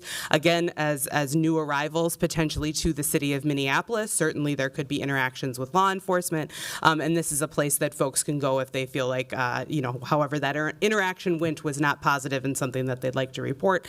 That's another thing that they can do with civil rights through this office. And then I'll also highlight another really valuable community partnership in this area is with the United Community Mediation Team. They provide a variety of locations throughout the city of Minneapolis that are not government buildings and are trusted community spaces for folks to come and make those complaints, again, if they're not comfortable coming down to City Hall or otherwise engaging with a government agency directly. So obviously this was a very high level overview of all of these different services, but one thing that I think, you'll catch on to as I'm going through all of these is we're very much a complaint-based enforcement system. And so I did want to highlight how someone goes about making complaints with us. We need to receive the complaint in order to know that we need to investigate something. So there are a variety of different ways that members of the public can make complaints with the Civil Rights Department. I linked some of them here. So we have online forms for each of these areas: discrimination complaints, police misconduct complaints, labor standards violation complaints. We have those online forms available in many different languages. And then we also accept walk-ins during normal business hours at our office over in Civil Rights. And then we also direct folks to call 311 if that's preferable as well. They can make complaints over the phone, and of course 311 also has all of the interpretation available that anyone should need. And then I'll also just point to there's additional information on the Civil Rights Department website via our general phone number and via our general email address. And with that, I will hand it over to Director Rivero. Thank you. So I'm just going to, for the sake of time, I'm just going to jump first to Reg Services, just to give a brief overview of some Reg Services work, and then I will circle back to OIRA. So just wanted to share briefly, high level. The Department of Regulatory Services works primarily, their work falls under two buckets: regulating, inspecting and enforcing laws and ordinances to help protect the health, safety, and welfare of residents, and community-focused engagement. The department responds to renter complaints submitted through 311, such as maintenance and repair issues or renter rights violations, such as retaliation. Also conducts rental license inspections, among other work. I did want to share Reg Services did provide a few talking points that I'd like to share that are relevant to connecting with immigrant and refugee community members, including that the Housing Liaison Team dedicates a portion of their time to community engagement by regularly speaking about renters' rights on multicultural radio shows, by attending community events in the summer and presenting, including at the annual Community Connections Conference. They also shared that this past June, they hosted a renters' rights resource fair convening 15 vendors from the public and private sectors with an estimated 300 to 350 attendees. While a small portion of the attendees were refugees or immigrants, many were affiliated with community organizations and individuals that support those populations. From the vendors that attended the resource fair, department staff heard how valuable it was for organizations in the housing renting sphere to network and to share resources. With regard to partnerships to highlight, Reg Services partners with Homeline, with Volunteer Lawyers Network, and Legal Aid for legal and housing issues outside the city's jurisdiction. For residents in need of emergency funding or alternative housing, Reg Services refers to Hennepin County or United Way. Also, the Housing Liaison Team is working to add a bilingual Spanish-speaking staff member to its team. Interviews have taken place this month, and they're hoping to make an offer by the end of July. I also want to share that Reg Services did provide, and it was added to the RCA, an overview of the work that some of which I've described here, but that is described in a lot more detail, including references to regulations and such. So I'll just skip back quickly to the Office of Immigrant and Refugee Affairs. Some of the purposes of this office include to welcome and support city residents in achieving lives of safety, of dignity, and opportunity in our city, to advance immigrant and refugee inclusion policies and inform and connect residents to resources, including immigration legal resources. OIRA manages partnerships with 5 immigration legal service providers, which offer immigration assistance in a variety of different areas, from deportation defense to assistance in applying for citizenship.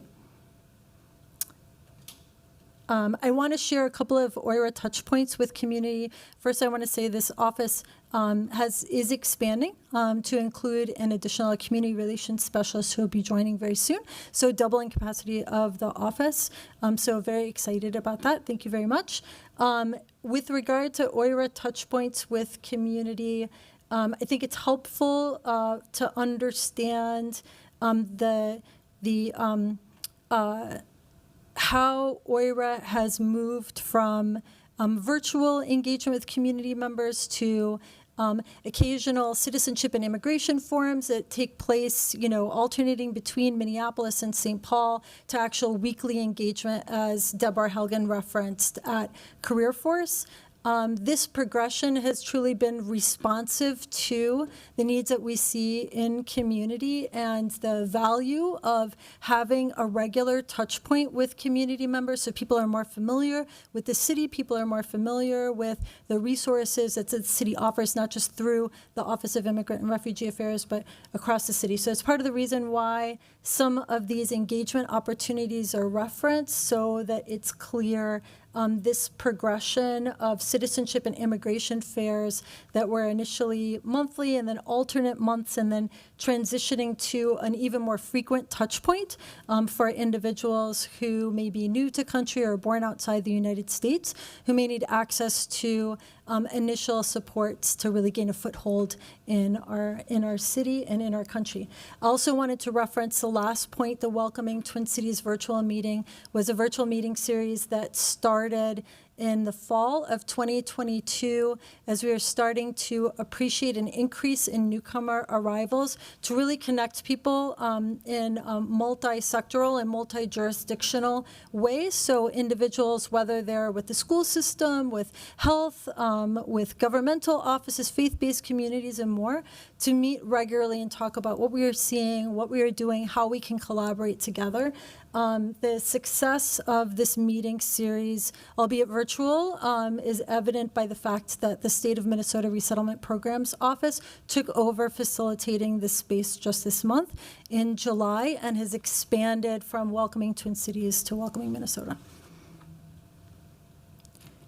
So I'm going to turn it over to Intergovernmental Relations for the sake of time, but just wanted to share that while OIRA work has been covered during today's presentation, there is additional work coming out of the NCR department focused on engagement, and I know that NCR will be delivering a presentation later covering those topics. So thank you. I'll pass it to Indira.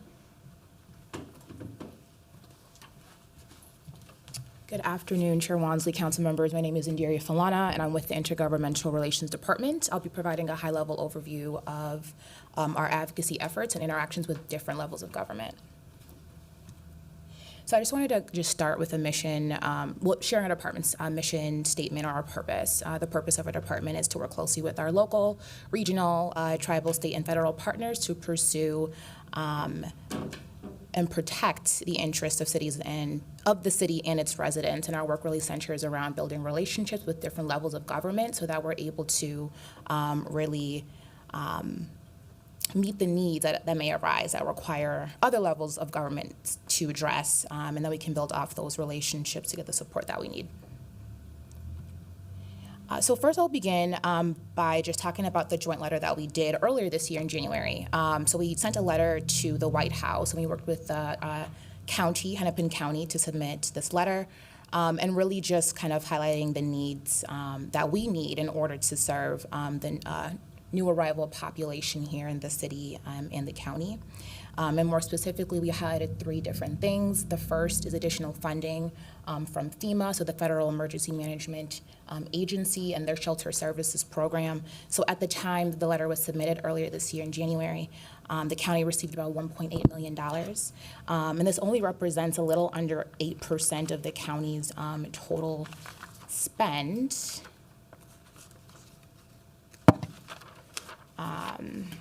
And the funding is used for maintenance of current shelters, so that's why it was really important. And as of today, the county received an additional $3.8 million from this program, so on top of the $1.8 million already allocated to them.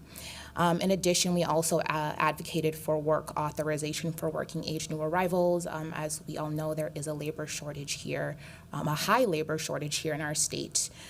So ready access to employment authorization for new arrivals would have a significant impact on a variety of industries here in our state. And then lastly, temporary protected status, otherwise known as TPS. So our letter highlighted the need not only for temporary protected status, but to expand the list of nationalities covered under TPS. And it's important so that newcomers are able to achieve self-sufficiency. And then lastly, We went to DC earlier this year in March, so a couple colleagues from my department, as well as a number of you all, attended the National League of Cities Conference in Washington, DC. So during this time, there were meetings with Senators Klobuchar, Smith, and then Representative Omar. And the items that were highlighted in our letter to the White House that I previously already mentioned also were discussed in those meetings as well. So items such as work authorization for working age new arrivals, temporary protected status, and then Federal Emergency Management Agency, FEMA funding for Hennepin County. And then I'll just end by saying the IDR department will continue to work with our partners at all levels of government to continue to monitor government activities and legislation affecting local immigrants in Minneapolis, including those newcomer communities. So thank you. I'll pass it back over to Director Rivero.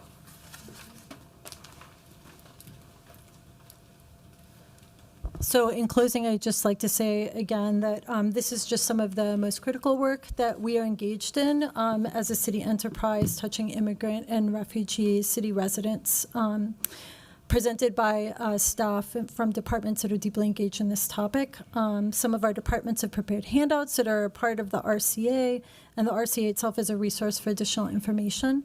This concludes our presentation, and we're happy to answer what questions we can today. And for those that we're not able to answer today, staff would invite the opportunity again to respond by staff memo. Thank you so much, Director Rivera, and to all the staff who came and presented from the various departments. And just again, thank you for your leadership on this issue and having done so with very little resources in the past. And I'm very excited to work with my colleagues to figure out ways we can shore Aura up and a number of our partners that you work closely with to make sure that we're providing expanded support in combination with Minneapolis Public Schools, the county, the state, making sure we're expanding, support streams to new coming residents who are a part of our communities. I see in queue, and just quickly, I just wanted to name also just a little bit of why I'm so thankful for, you all's leadership on this, and also know this won't be the last touch point on this topic. I mentioned in the policy roundtable that one thing that inspired my action on this is seeing some of my colleagues, Councilmember Chavez comes to mind explicitly, who has been working very diligently to look at policy solutions to support other newcomers as it pertains to entrepreneurship and workforce support, especially those who might not have work authorization. They still have to figure out how to take care of their family. I would say more closely for me and hitting home as I'm from Chicago, and I think we're seeing the trend all across the country where states are literally busing and flying new coming residents all across the U.S. and flying them to cities that might not be prepared for it. And I know Chicago was not the case. And the way in which they responded literally, and I visited home and saw it for myself, of having newcomers sleep in tents or on floors and sleeping bags inside of their police precincts, and seeing a wedge be driven between Black community members and new coming residents and a number of other residents who have faced marginalization and pitted against each other as if there wasn't enough resources to support communities who've been here and who have been deprived of their basic needs, and those who are coming and arriving and are also in desperate need, and wanting to make sure that we're being intentional as a city where we're not putting our residents in the same position. So I just want to say again, thank you for your leadership again to my colleagues as we continue doing, what we can within our authority to show up for this cadre of residents, as well as our residents who've been here and also have been in desperate need of a multitude of resources and actions. But with that, I will pass it to Councilmember Cashman. Thank you, Chair Wansley, and thank you, Director, and everyone who gave this presentation today. It's just really wonderful collaboration between many departments. I specifically want to ask about your work with Minneapolis Public Schools, and I ask because in Ward 7 we have two elementary schools that have welcomed a large number of English as a second language students, specifically from Ecuador in the last year. And, you know, I've worked really closely with community groups. One's called Colectiva Bilingüe that helps a lot of, you know, it's just parents and teachers and students all coming together to support dual language families and welcoming them into Minneapolis. And I would love to hear what your collaboration looks like with Minneapolis Public Schools beyond what I think the health department representative was speaking about, you know, vaccination support. Can you say a little bit more about that? Chair Wansley, Councilmember, I would be happy to. The Office of Immigrant and Refugee Affairs meets monthly with representatives from Minneapolis Public Schools to identify how best to work collaboratively in supporting community members. OIRA has been invited to and has attended information sessions, resource fairs, information sessions for staff, resource fairs for impacted community members to ensure that resident families that are MPS families are aware of the resources through the Office of Immigrant and Refugee Affairs and more broadly at the city. In addition to that, Minneapolis Public Schools staff have participated in the Welcoming Twin Cities meeting that I referenced, and also share information regarding work and needs. We connect them with our immigration legal service partners as well as they schedule resource fairs for community members. So those are a couple of examples of our collaborative efforts. Okay, thanks for sharing that. Just wanted to offer my support and help, you know, if you ever have events happening at the elementary schools in Ward 7, Kenwood Elementary and Emerson Elementary. I would be happy to attend, support, bring more community members into that conversation, how we can all work together to make sure that these families have what they need to thrive here in Minneapolis. Thank you. Thank you, Councilmember Cashman. And that's also a reminder for any colleagues to please check out the LIMS file where we had Minneapolis Public Schools give a pretty thorough presentation and even a really informative chart that outlined within our respective wards, you know, the changing demographics of schools to include basically, you know, newcoming or immigrant communities. So I think that was very, very helpful and also outline, again, some of the partnerships that are in play to support those families and students. But with that, I see Council Vice President Chuck Tyenku. Thank you, Madam Chair. I just wanted to jump in to say just really excellent work on this presentation, putting together all of the information. I know it was a collaborative effort, and this is incredibly informative. And I know Director Rivera, you're an office of one, soon to be two. And if this is what you put together as an office of one in response to just one legislative directive, I'm thrilled to see what will happen when your capacity doubles. Thank you for your work, all of you. Awesome. Thank you so much, Council Vice President. Actually, I don't see anyone else in queue. No questions, but colleagues know if you do have any that arise, please feel free to follow up with my office as well as Director Rivera, and we can make sure to get those answered. And then stay in tune as we're going to be working closely with Director Rivera and Aura and our partners to really build upon this and figure out next steps to keep updated on ways in which we can support this work moving forward. So thank you. Thank you very much. Appreciate it. Thank you. And then last but certainly not least, we have procurement coming to the floor. But before that, clerks, if you could please receive and file that presentation. Thank you. We are coming up on our last presentation from procurement, which will be summarizing their relevant policies, practices, and methods for managing contracts. I will invite staff, which I see Director Dashani Dye, who's joining us to come take it away.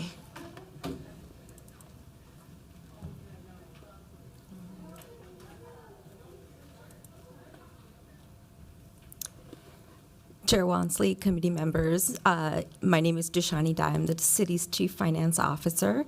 I'll be kicking off the presentation today, but we do have several speakers in queue to present today's topic.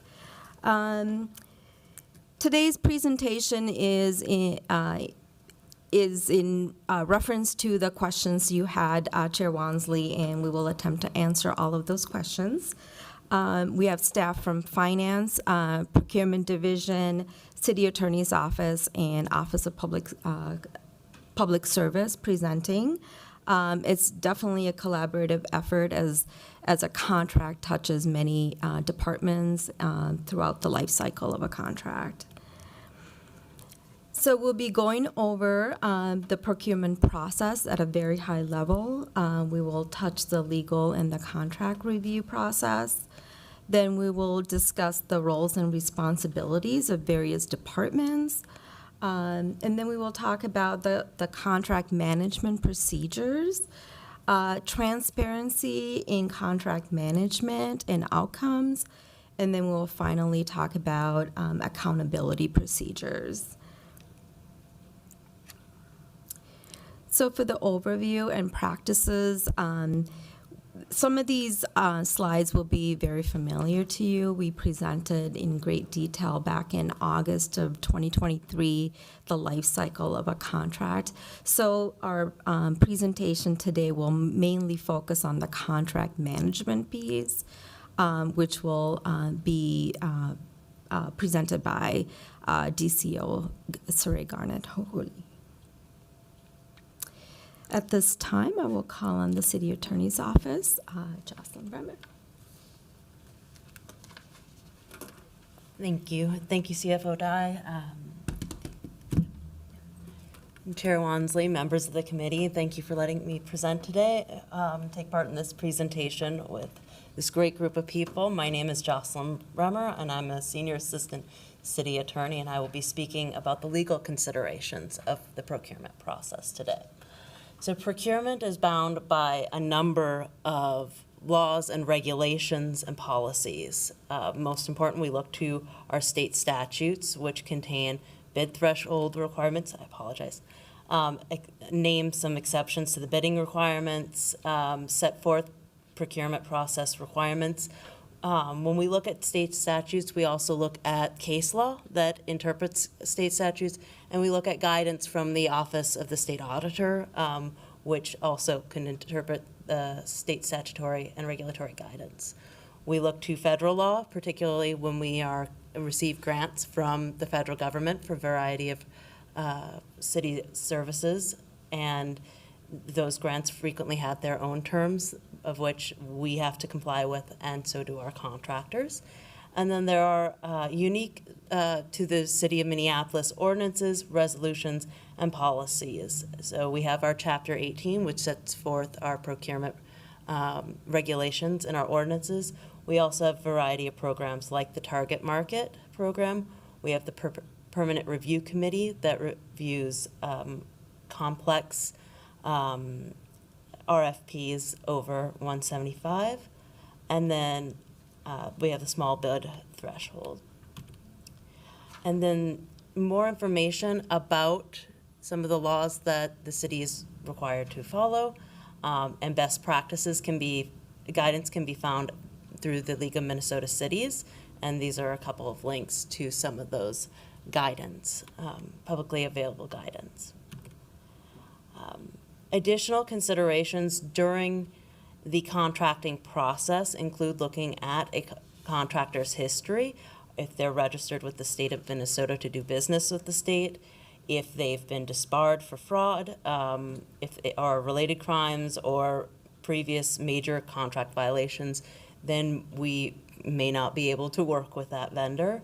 There are also considerations regarding some of our programming of things that we cannot necessarily prohibit, such as, one of the issues that we addressed last year in our presentation were some of the restrictions that the city may not be able to put on any in its contractors, including political affiliation is a First Amendment right, and then there are some geographic location questions we have that focus.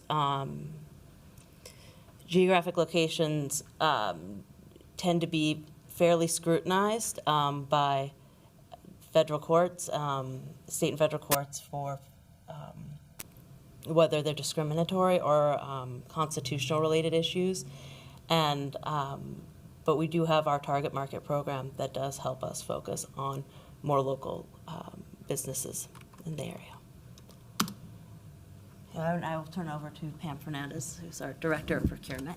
Thank you. All right, thank you, Jocelyn. Good afternoon, Chair Wansley, Vice Chair Palmisano, and members of the committee. My name is Pam Fernandez, and I'm the Director of Procurement. So with that foundation set by Deshani, our CFO, and at City Attorney Jocelyn Bremer, I would go through a little bit more into the detail of like how the procurement process works here. So I'm going to talk about the two main types of contracts that procurement handles. So they are related to, broadly divided into commodities and construction and professional consulting services purchases. So the commodities and construction purchases, that is where the state statute for low bids apply. And the professional consulting services, the rules for that one are mostly set by the city because state asks that we follow a competitive process, and then the city actually puts the ordinances and other laws on like how we should be doing the RFPs. So they are already in place. And the commodities and construction as well as professional consulting services, anything under $175,000. And sometimes people ask, like, where did I pull that $175,000 threshold? That is coming from the state statute. So anything under $175,000, we can follow our informal process. And in the next slides, you are going to see like what are the informal process that we have in place for that one. So the estimated value of the contract is always deciding what type of process we are following. We call it formal and informal. So informal is when it is under 175 and formal when it is over 175. And under the commodities and construction type, where like we are using the low bid process where the vendor needs to be responsible and responsive in order to get the award. The commodities are like salt, sand, water, chemicals, or like public works fleet for all of the city. Those come under the commodities purchase. And the construction purchases are when we are building a new building or renovating it, remodeling it, demoing it. That all comes under the construction side of it. And I think you are all familiar with the professional and consulting services. Anything related to IT, architectural engineering, those type of services are done as an RFP or request for proposal process. Oops, okay. Down here, right. Okay, so the next slide here, and you can take a look at it later if you would like to, but this is how we are dividing up, like the levels or thresholds where we have like different processes for different types of thresholds. So under $5,000, that is, we call that when the small dollar purchases procedure, and that procedure is set by the CFO. And finance is not involved in that process other than that procedure setting. In other words, the department head and their staff takes responsibility for how they are making a purchase under $5,000. The under $5,000 is also subject to target market program, so they need to make sure that they are following the process laid down under the target market program, and they are buying something under $5,000. Then we have the next level is $5,000 to $25,000, which procurement is involved, but we can do that one by taking like 3 quotes for that purchase. And then $25,000 to $171. Do you want me to stop? Okay.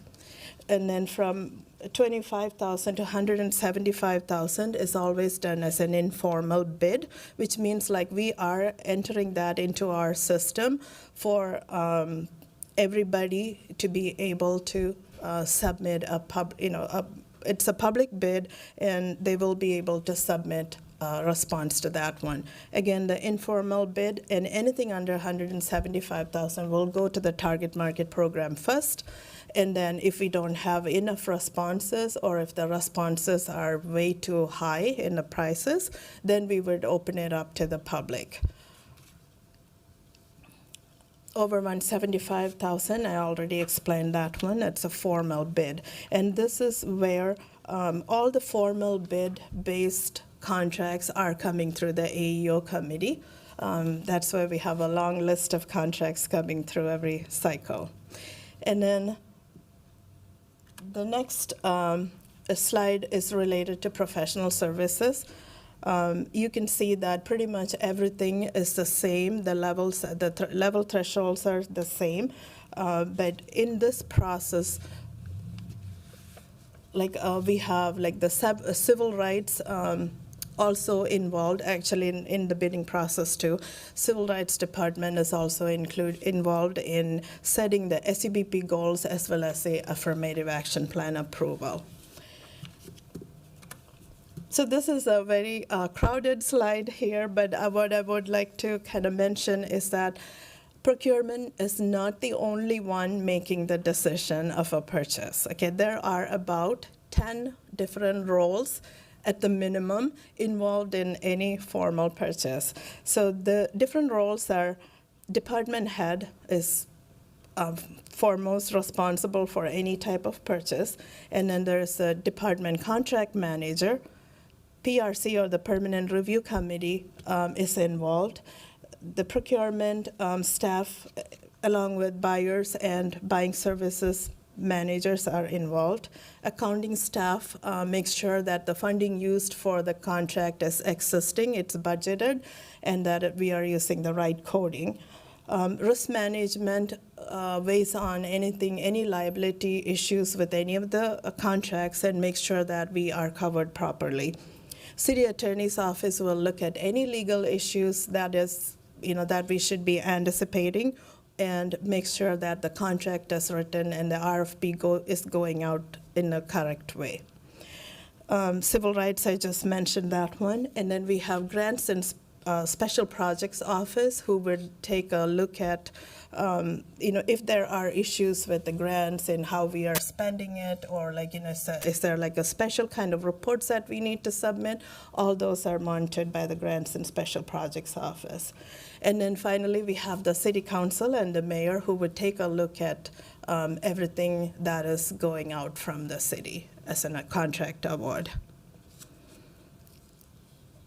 With that one, I think I would like to conclude my side of the presentation, unless you have any questions right now for me.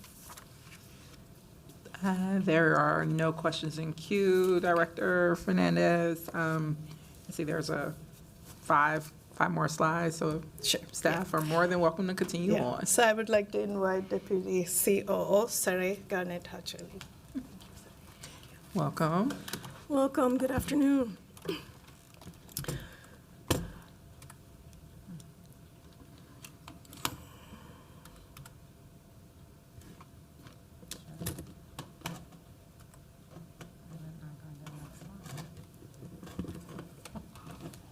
I always have bad luck with technology, and I'm not even touching it. All right.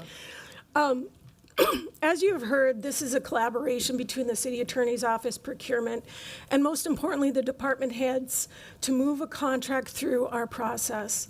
Once a contract has been finalized, the department head, who may also serve as who serves as our department signator, and also we have a contract manager, will monitor the performance of the vendor based on the scope of services that have been outlined in the contract and agreed upon by all parties. I also want to indicate or explain that CFO Dushani Dai also has training for all of our folks who are working closely with these contracts. So there's training that we are tracking, And we encourage, when we have lots of questions from departments, that we'll bring a whole department through training. We did that with health earlier this year, and so we found that to be very helpful, and I want to thank Director Fernandez for doing that. So that was we were very proud of the training that we did bring through.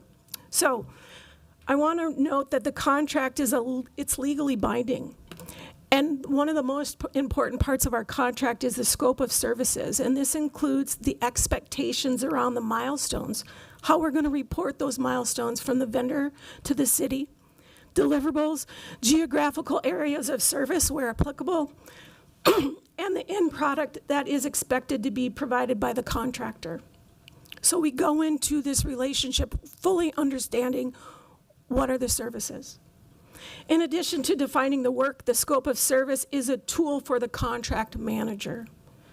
And this tool allows the contract manager and or the department, department head, depending upon the size of the department, allows them to hold the contractor accountable.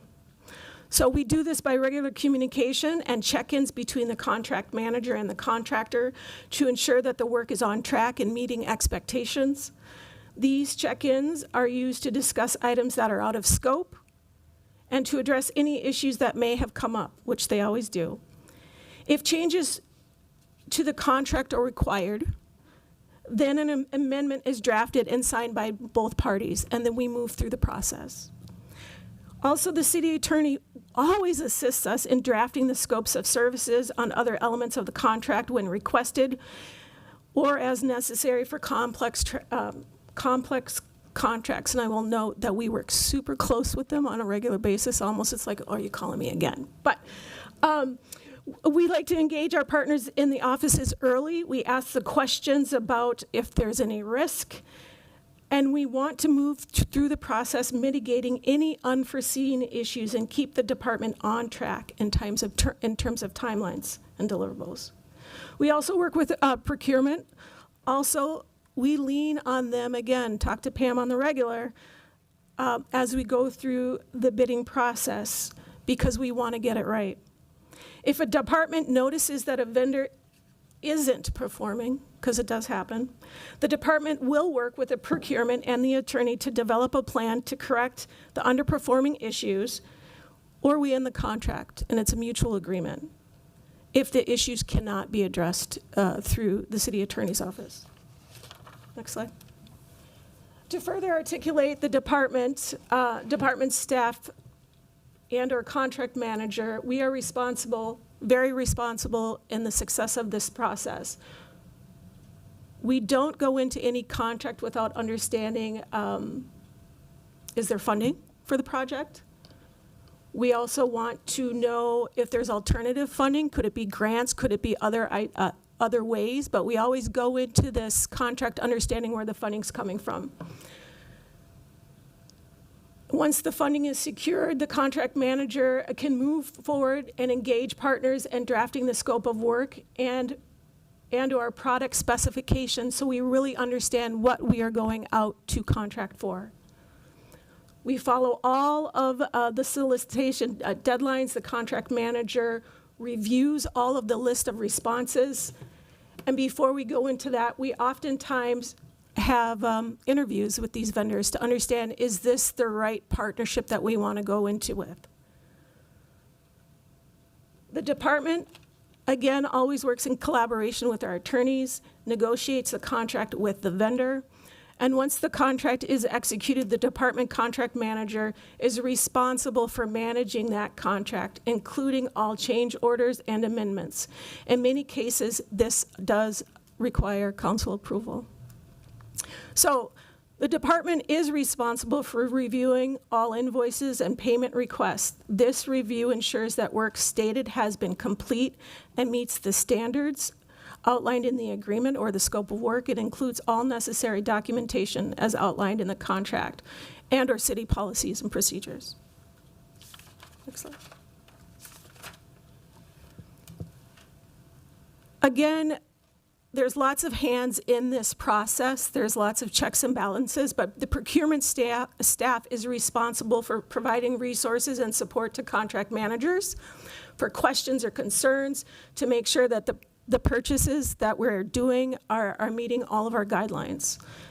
At all points in the process, procurement serves as an advisor to the city's policies and procedures around purchasing goods and services. Our procurement staff assists with the solicitation of RFP bids process. They ensure that all documents meet the city's requirements before they are published. Our staff publish the solicitation and invites vendors to submit responses. Once responses are received, our procurement staff sends the information to the contract manager. And I will state that oftentimes it is to the lowest bidder. That is, again, based on other legal guidelines. The procurement will be in consultation with the department, and it also obtains council approval to award the contract. After a council has authorized issuance of a contract, the procurement staff will work with the department and the city attorneys to draft the final contract. Then they send the agreement out for signature by the contractor and the department. Once the contract is issued, procurement staff issues a contract number, purchase order, and ensures that all necessary documents are uploaded in the city's financial system. Procurement also assesses vendors who have not previously done business with the city with getting set up in the city's e-supplier portal so that they are able to bid propose on any city-issued solicitations. So I will also say that procurement also helps the vendor if there are any questions or concerns coming in, and then also that vendor has a relationship with the contract manager in whatever department they're working with directly.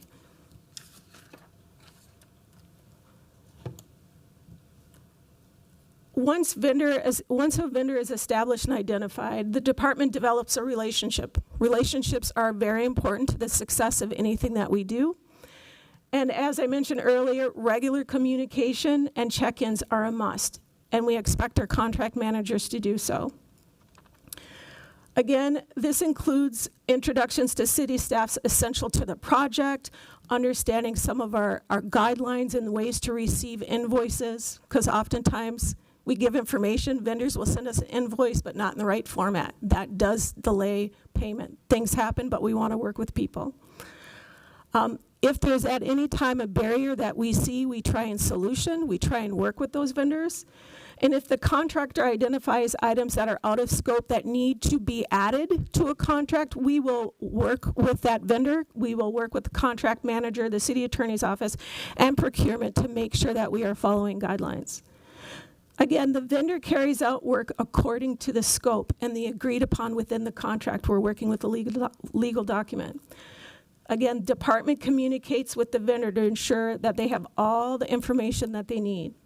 The vendor and the contract manager are the ones who are working most directly with the work that was initiated by the contract. And again, the vendor provides input so the work product matches the scope and the intended work that was described in the contract. As always, the vendor bills the city for the work performed, and we attempt to pay them on time as long as they're meeting all of the needs that have been submitted in the way that they've been instructed. So the contract ends according to contract term. If the department wants additional work with that vendor, they will up a new contract, or they will put it out for solicitation for a new pool of vendors. And so that is pretty typical. And that's kind of how the administration hopes and expects all of our contract managers and department heads to work within the procurement and city attorney in order to do contracts. That's my part, and I'll turn it back over to our attorney.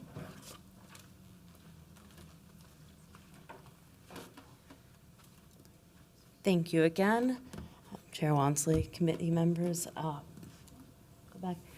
So for accountability procedures, those are explicitly set forth in our contracts, and our general contract terms do permit us to terminate the contract under a couple of different circumstances.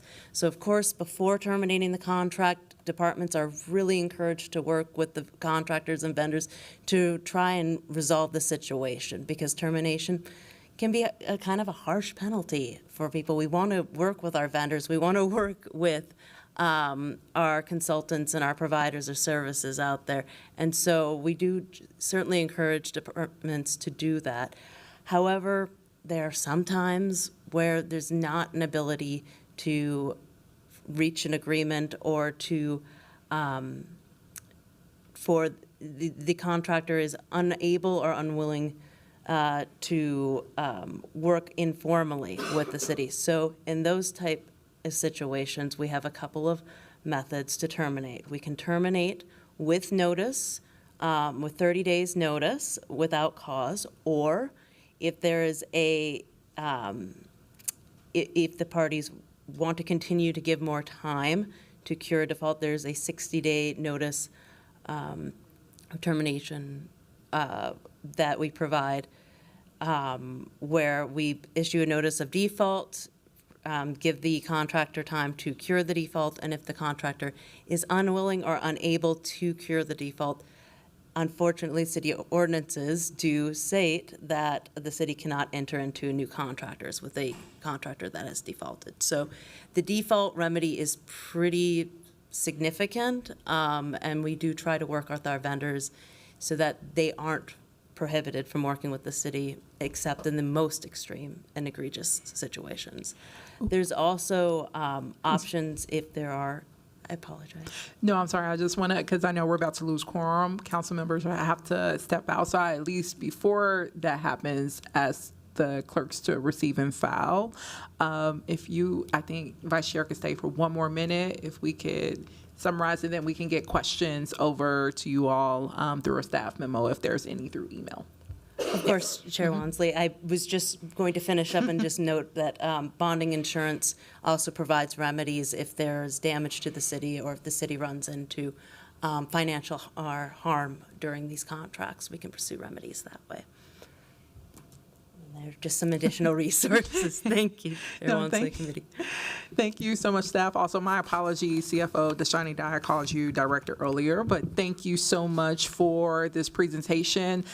We've gotten a lot of questions around procurement, so wanted an opportunity for all council members and some of those who are new to, also get the presentation we received last year with a little bit more additional information. So thank you all so much. No questions, can't be no questions. But with that, we have basically completed all business today. Madam Chair, yes. We actually have items 29 and 30 on the agenda. 29 is a receive and file of a standard quarterly report from finance, and 30 is the ShotSpotter evaluation that's being postponed.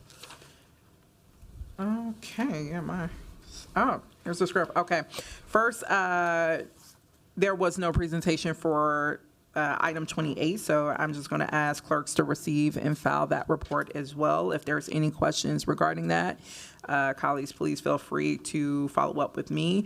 Item 29 was under postponement, so after consulting with staff, that will be postponed to our August 5th meeting, and we'll receive a presentation from the City Auditor's Policy and Research Division on that one, along with the executive staff on ShotSpotter as well. So that will be postponed of that receive and file presentation. So with that, I do believe that is all the items on our agenda. Madam Chair, you're talking about a different numbering system than is on the posted agenda. Is that because item number 25 got sent back to staff? No, that was just my mishap. I completely skipped this part of my script and did not see 28 and 29 and went straight to the discussion section. I see. I think you mean item number 25, which is the contract awards for federal grants. No, 28. Madam Chair, the receive and file of the contract for the ARPA funds is that's number 29. Yeah. 29 is a 2024 contract awards or amendments for federal grant report. And that's then the receive and file. Postponement, I think you believe, is item number 30 is the ShotSpotter evaluation, and that's being postponed until next time. So thank you for that. I will know for the clerks, my script is incorrect. So items 28 and 29 are not labeled as such. So I was going off of my script. So thank you for catching that. So yes, thank you for flagging that. And with that, we have adjourned all business for today.